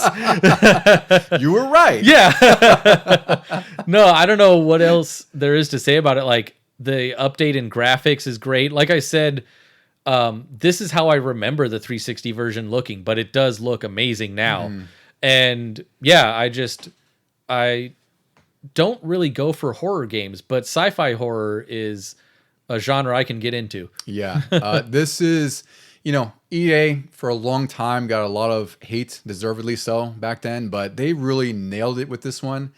And again, like this game's unfortunate where it's like, it's really good. It's a fantastic remake through and through. I don't really have any complaints about it, right? There's no BS to it. It's just a pure remake. And yet it didn't sell as well as it should have. There's even some set pieces that they made better. Yeah. Because they were kind of a slog in the original, and then they've sort of streamlined it and made it cooler. Exactly. So this was a stellar remake. I think we were talking about before where maybe the impending release of Resident Evil 4 kind of hurt it, because I think Dead Space remake was January 2023, and then Resident Evil was March. And then even before Dead Space was Callisto Protocol, which kind of came out and, didn't make a big splash as it could have. So I think Dead Space just had a lot going against it on its awkward January release. But I hope more people play it because it is available on Game Pass. I think it's available on Plus. I can't recall. And it's freaking amazing. So I'm glad you put this on your list because... And finally got to start it. Because, it's definitely one of my favorites last year for sure. My number 5 is Stellar Blade. This was a PS5 exclusive. It's done by a company. What was their name? Oh, it's a Shift Up. They're a Korean studio, and this is their first game they've ever released. Apparently, their first mainstream game. Yeah, this game is it's in a post-apocalyptic Earth. There's a theme with themes I love here. And you play as Eve. She's like this sort of AI robot who, you're sent to Earth because at this point Earth has just been ravaged by, they call them Nightibus, which are this sort of like these monstrosities and demons. And the story's pretty cool. It's sort of like secondary to the main focus, which is just like the action of the game, because it's definitely more on the Devil May Cry kind of like beat 'em up brawler side, but everything again is just so tight, fluid. The graphics are gorgeous.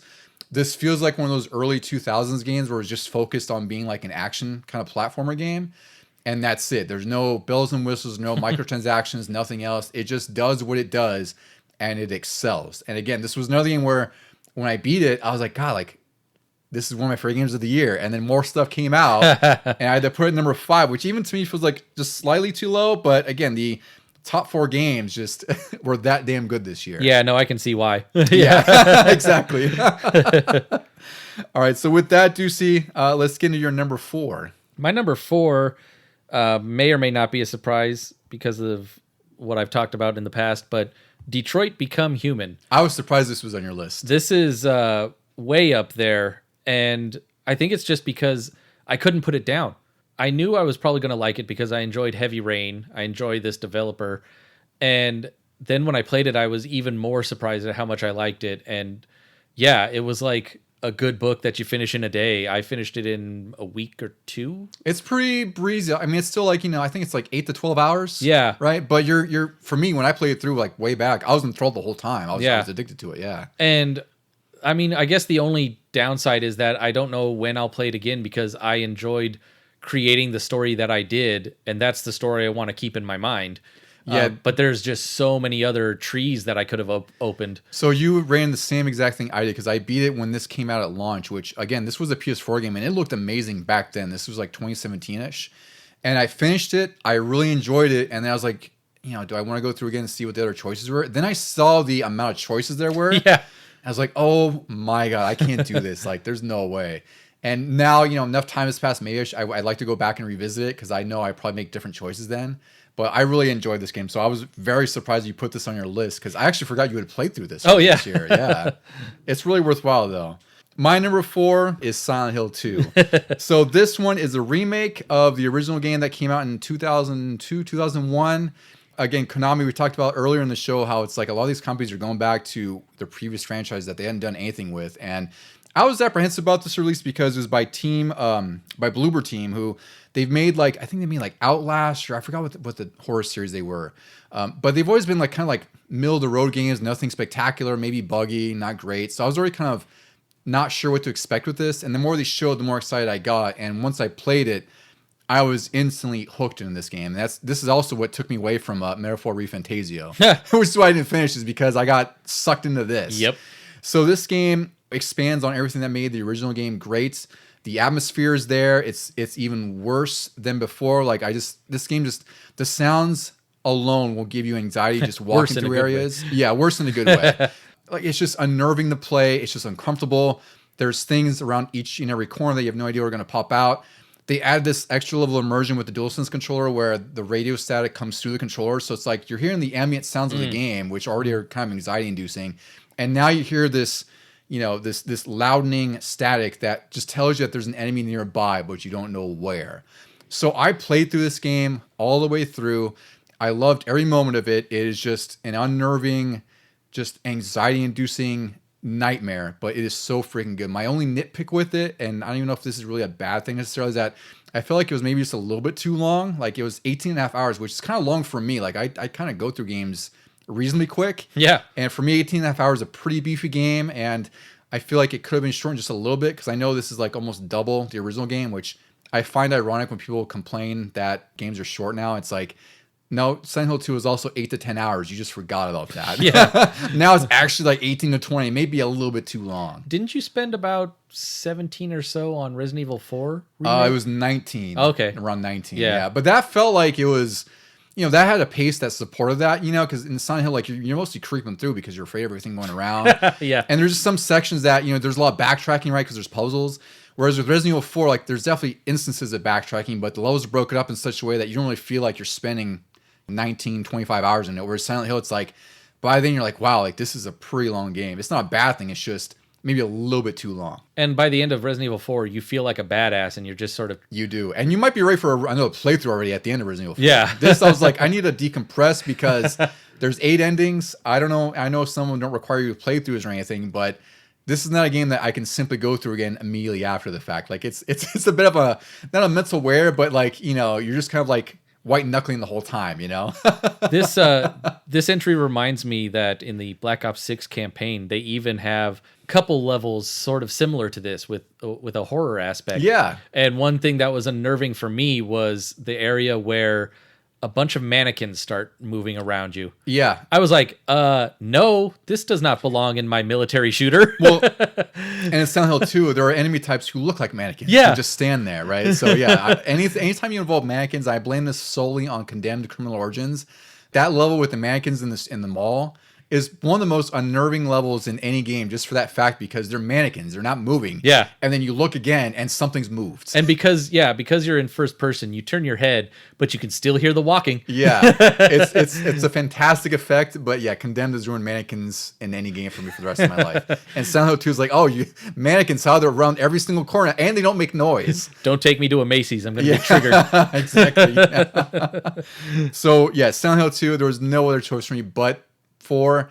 I almost put top 3, but we'll talk about that game and why it took 3. Yeah. Silent Hill 4, which is a big surprise for, I think, both of us. All right, so we're at number 3, Deucy. So kick us off with your number 3 here. Moving into the top 3, these are the 3 that I, at various points throughout the year, said, no, this is my game of the year. Wait, no, this one is.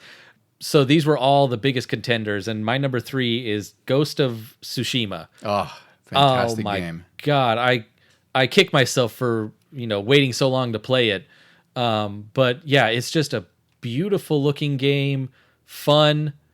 Even though it's a massive open world one, it's not Ubisoft, but it kind of feels like it sometimes on the map. Mm-hmm.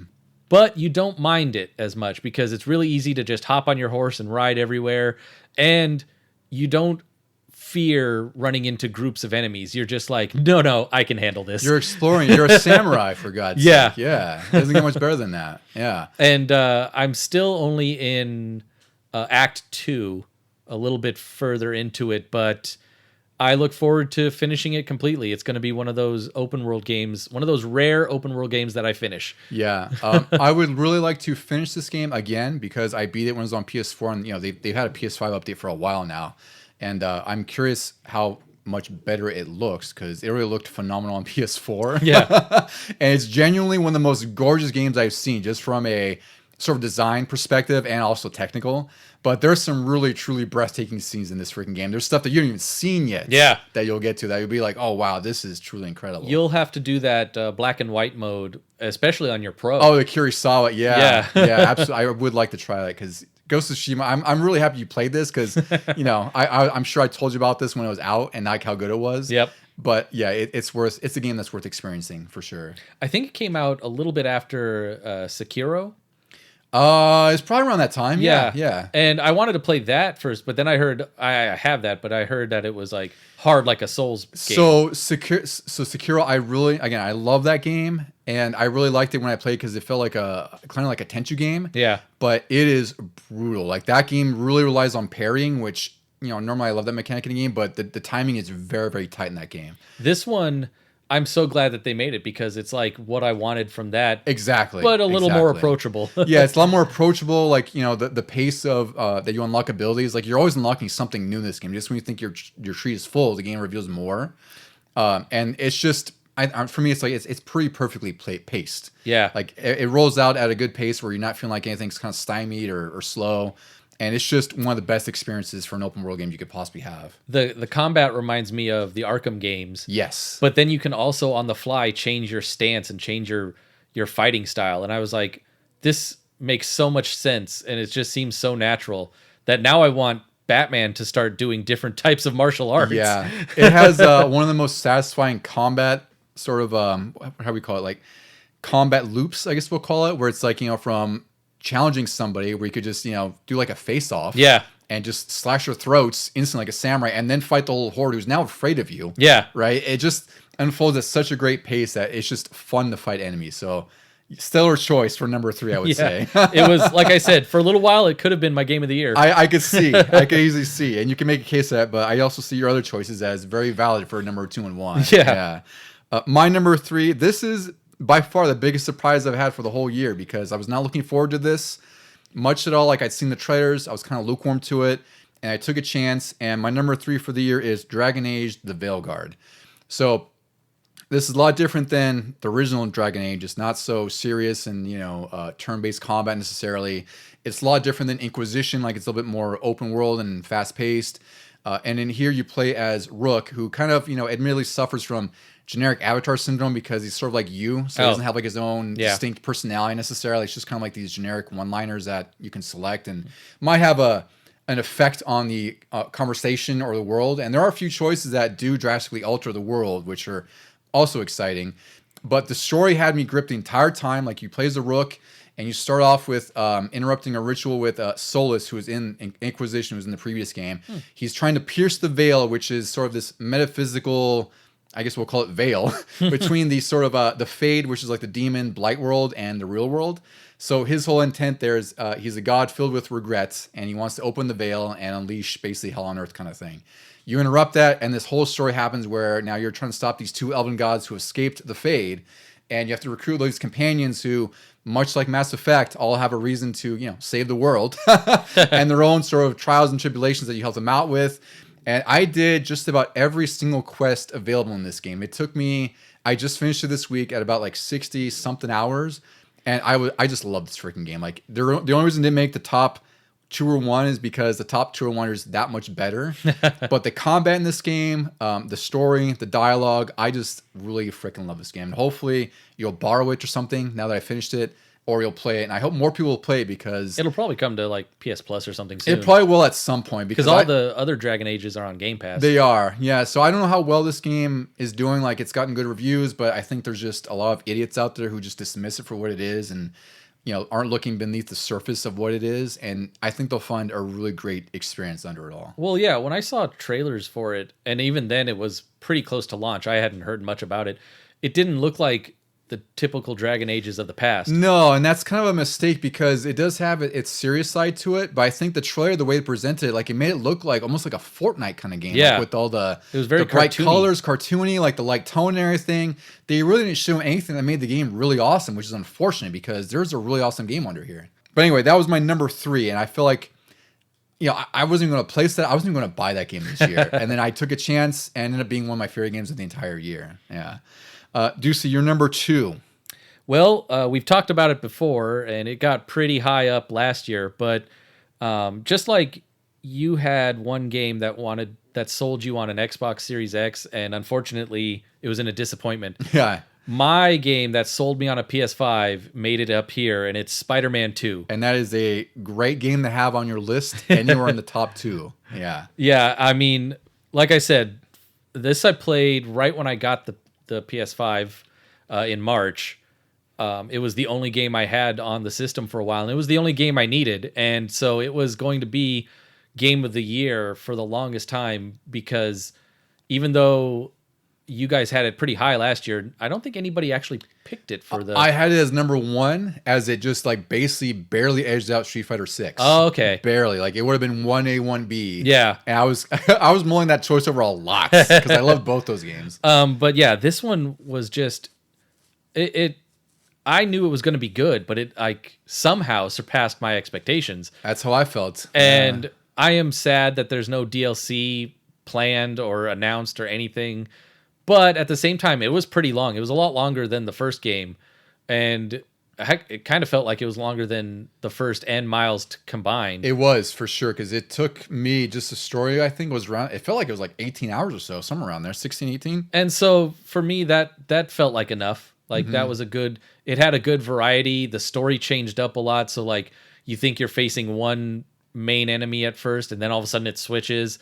Yeah, it was just amazing. And I feel like the Spider-Man movies and shows and things need to take a page from these games that have come out recently. Absolutely. Like these are great Spider-Man stories. They are. And Spider-Man 2 is really is the new benchmark for comic book games because I don't know what is better than it at this point. Like you can say like there's games previous to this that did things great, right? But the Arkham trilogy. The Arkham trilogy is fantastic, yeah. But those are not new. Like Spider-Man 2 is taking what it's learned from all those games over the last 15, 20 years, and it's masterfully blended everything together into like a truly like amazing experience. And like definitely a showcase for the PS5. Like I got the PS5 Pro. I have to show you Spider-Man on PS5 Pro, but it looks ridiculous. Like if you thought it looked ridiculous before, it looks more ridiculous. Like I have maybe that should be on my disappointment list, was like there's no story DLC for this because I was hoping there would be.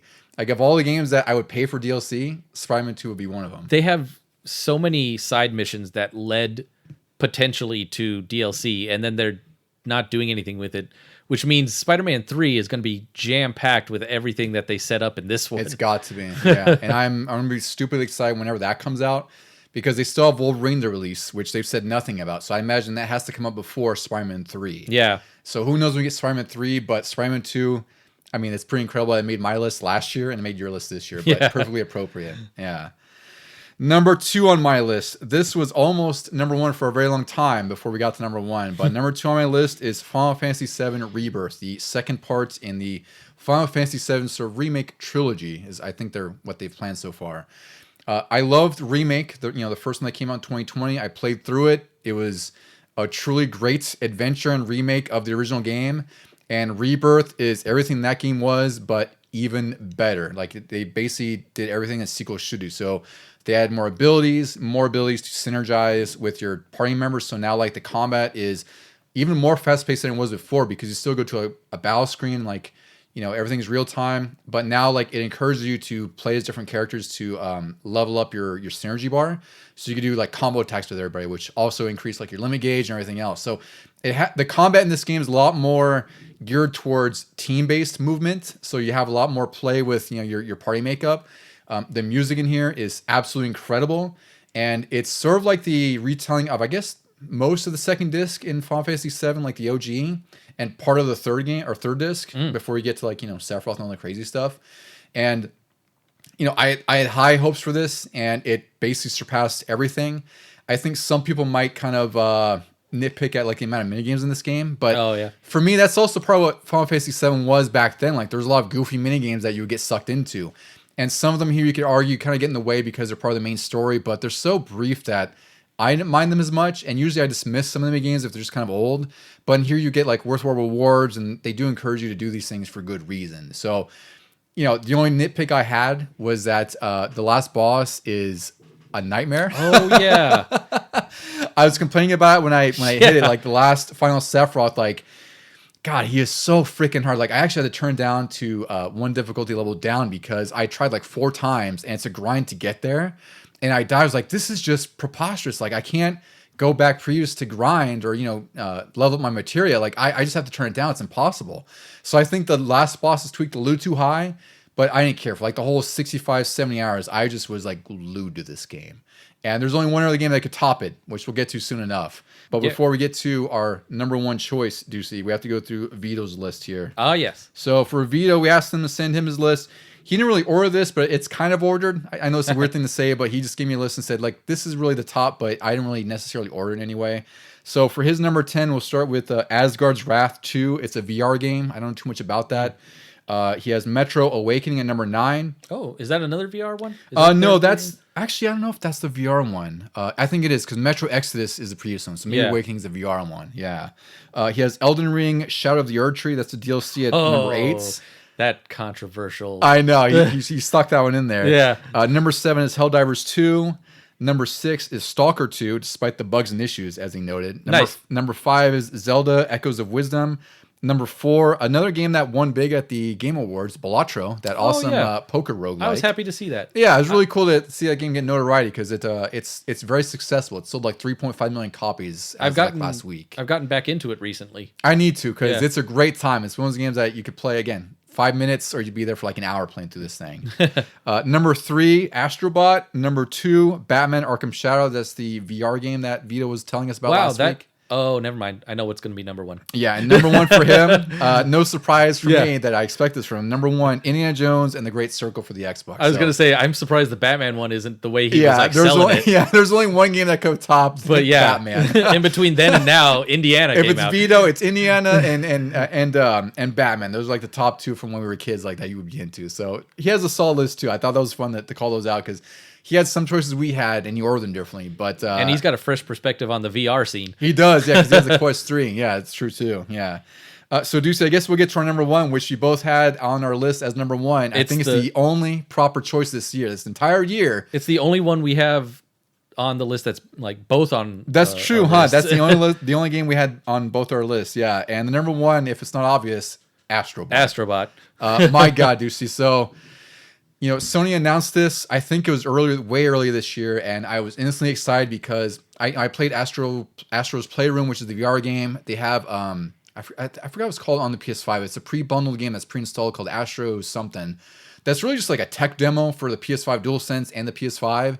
So when they announced Astro Bot and how great it looked, I was really excited, but I didn't know how great it was, obviously, until I played it, when I was just like grinning ear to ear every moment of this freaking game. Like it is just truly like the best game I played all year. I had only seen a trailer for it on one of the, I think it was the, what do they call the PlayStation? State of Play. State of Plays. It was like right before it was going to release, and I saw the trailer for it, and I was like, what is this? This looks awesome. It looks kind of kiddie, so I almost like didn't pay much attention to it. But the more I watched, I was like, no, this looks like something special.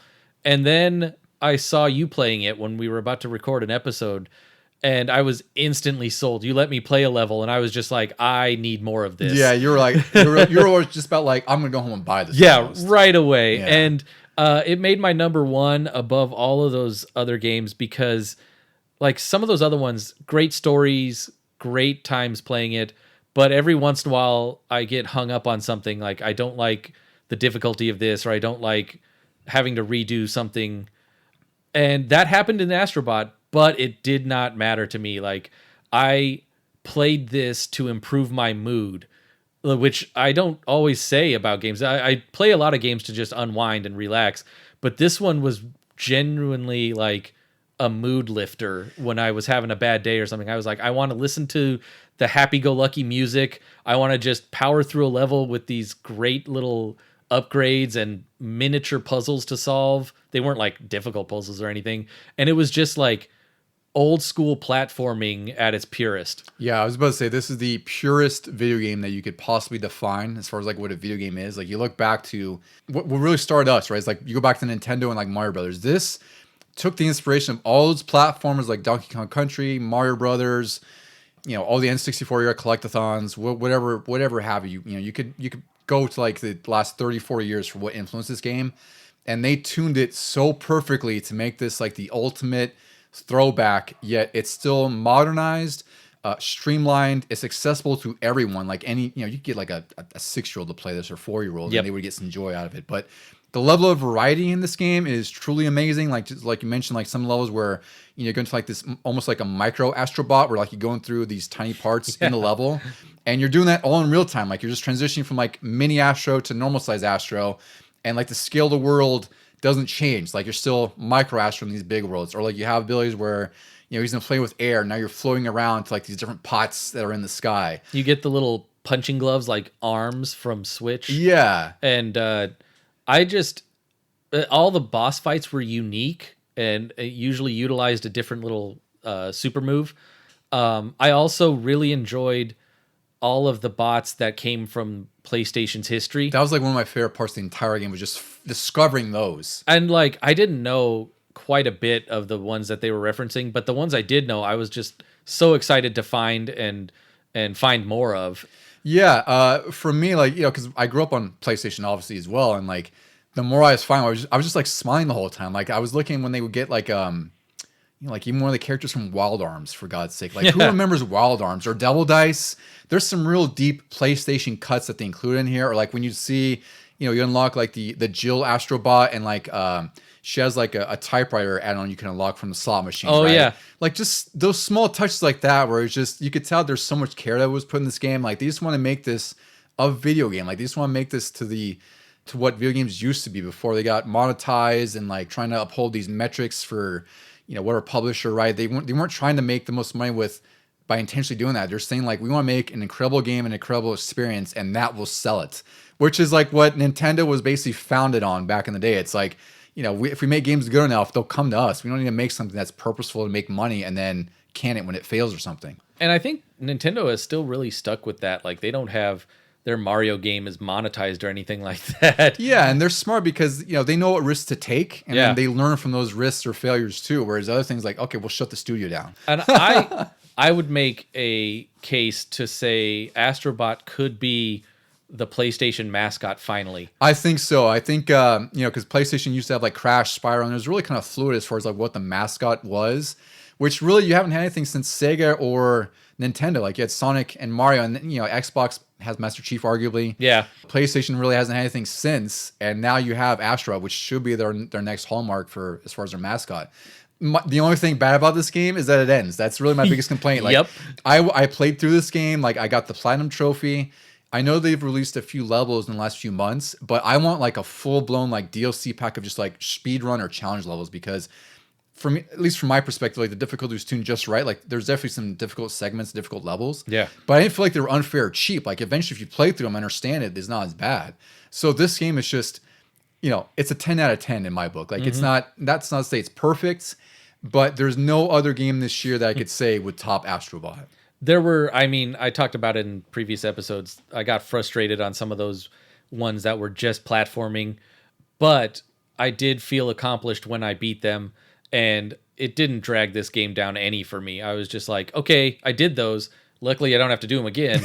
And I can just remember all the good times from all the other little planets that you fly to. Yeah, exactly. So that's really it for us. Like our number one, to me, felt like an obvious choice. I kind of figured you're going to put Astro Bot on there. And it's fitting because it won Game of the Year. It did, yeah. Game Awards. It swept 4 awards. I don't know how many it was nominated for, but you know, it's well deserved. Like I said, I really don't think, even looking at my big old list that I've played this year, there's nothing I think I could go back to and say, yeah, that would topple Astro Bot. There's really nothing.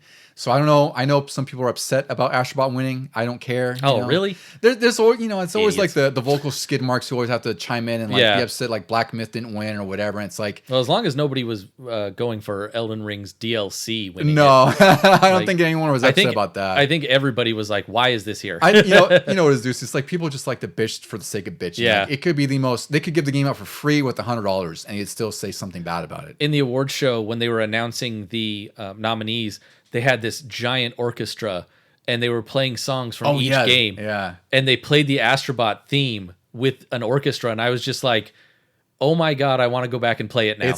And we could now because, like I say, they released a few levels, Yeah. so we get some mileage out of there, and they released some new Astro Bots from like the PlayStation history, like. I think Croc. You remember Croc? Oh, the wow. platformer? Yeah. He's in there now in like in the Croc suit, So I do have to go back and check it out, but I really hope that they release more levels, or I don't care. Just make another Astro Bot game. Like, I am sold at this point. Like, if this is what we can expect from like exclusive Sony platformers, give us more. This is what you should be doing more of. This is what really got us into video games to begin with, was this type of game. So please do more Astro Bot. If you haven't played it and you have a PS5, just go get it. There's no reason not to. Yep. All right, so that'll do it for our best and worst of 2024. If you want to send us your list, or if you want to make a case for why Astro Bot should not be number one, feel free. I think you're wrong. It'll fall on deaf ears. You'll fall on deaf ears, even though we'll laugh at you. You can find us on Instagram at Legion Gaming Podcast. We're also on Threads at Legion Gaming Podcast. You can email us at legiongamingpod@gmail.com. Deucy, any final words, final thoughts for our best and worst of the year? Anything looking forward to in 2025, or how do you want to recap the year we've had?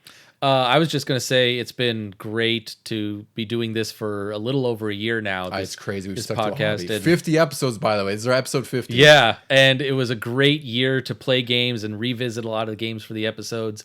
I look forward to what's coming in 2025.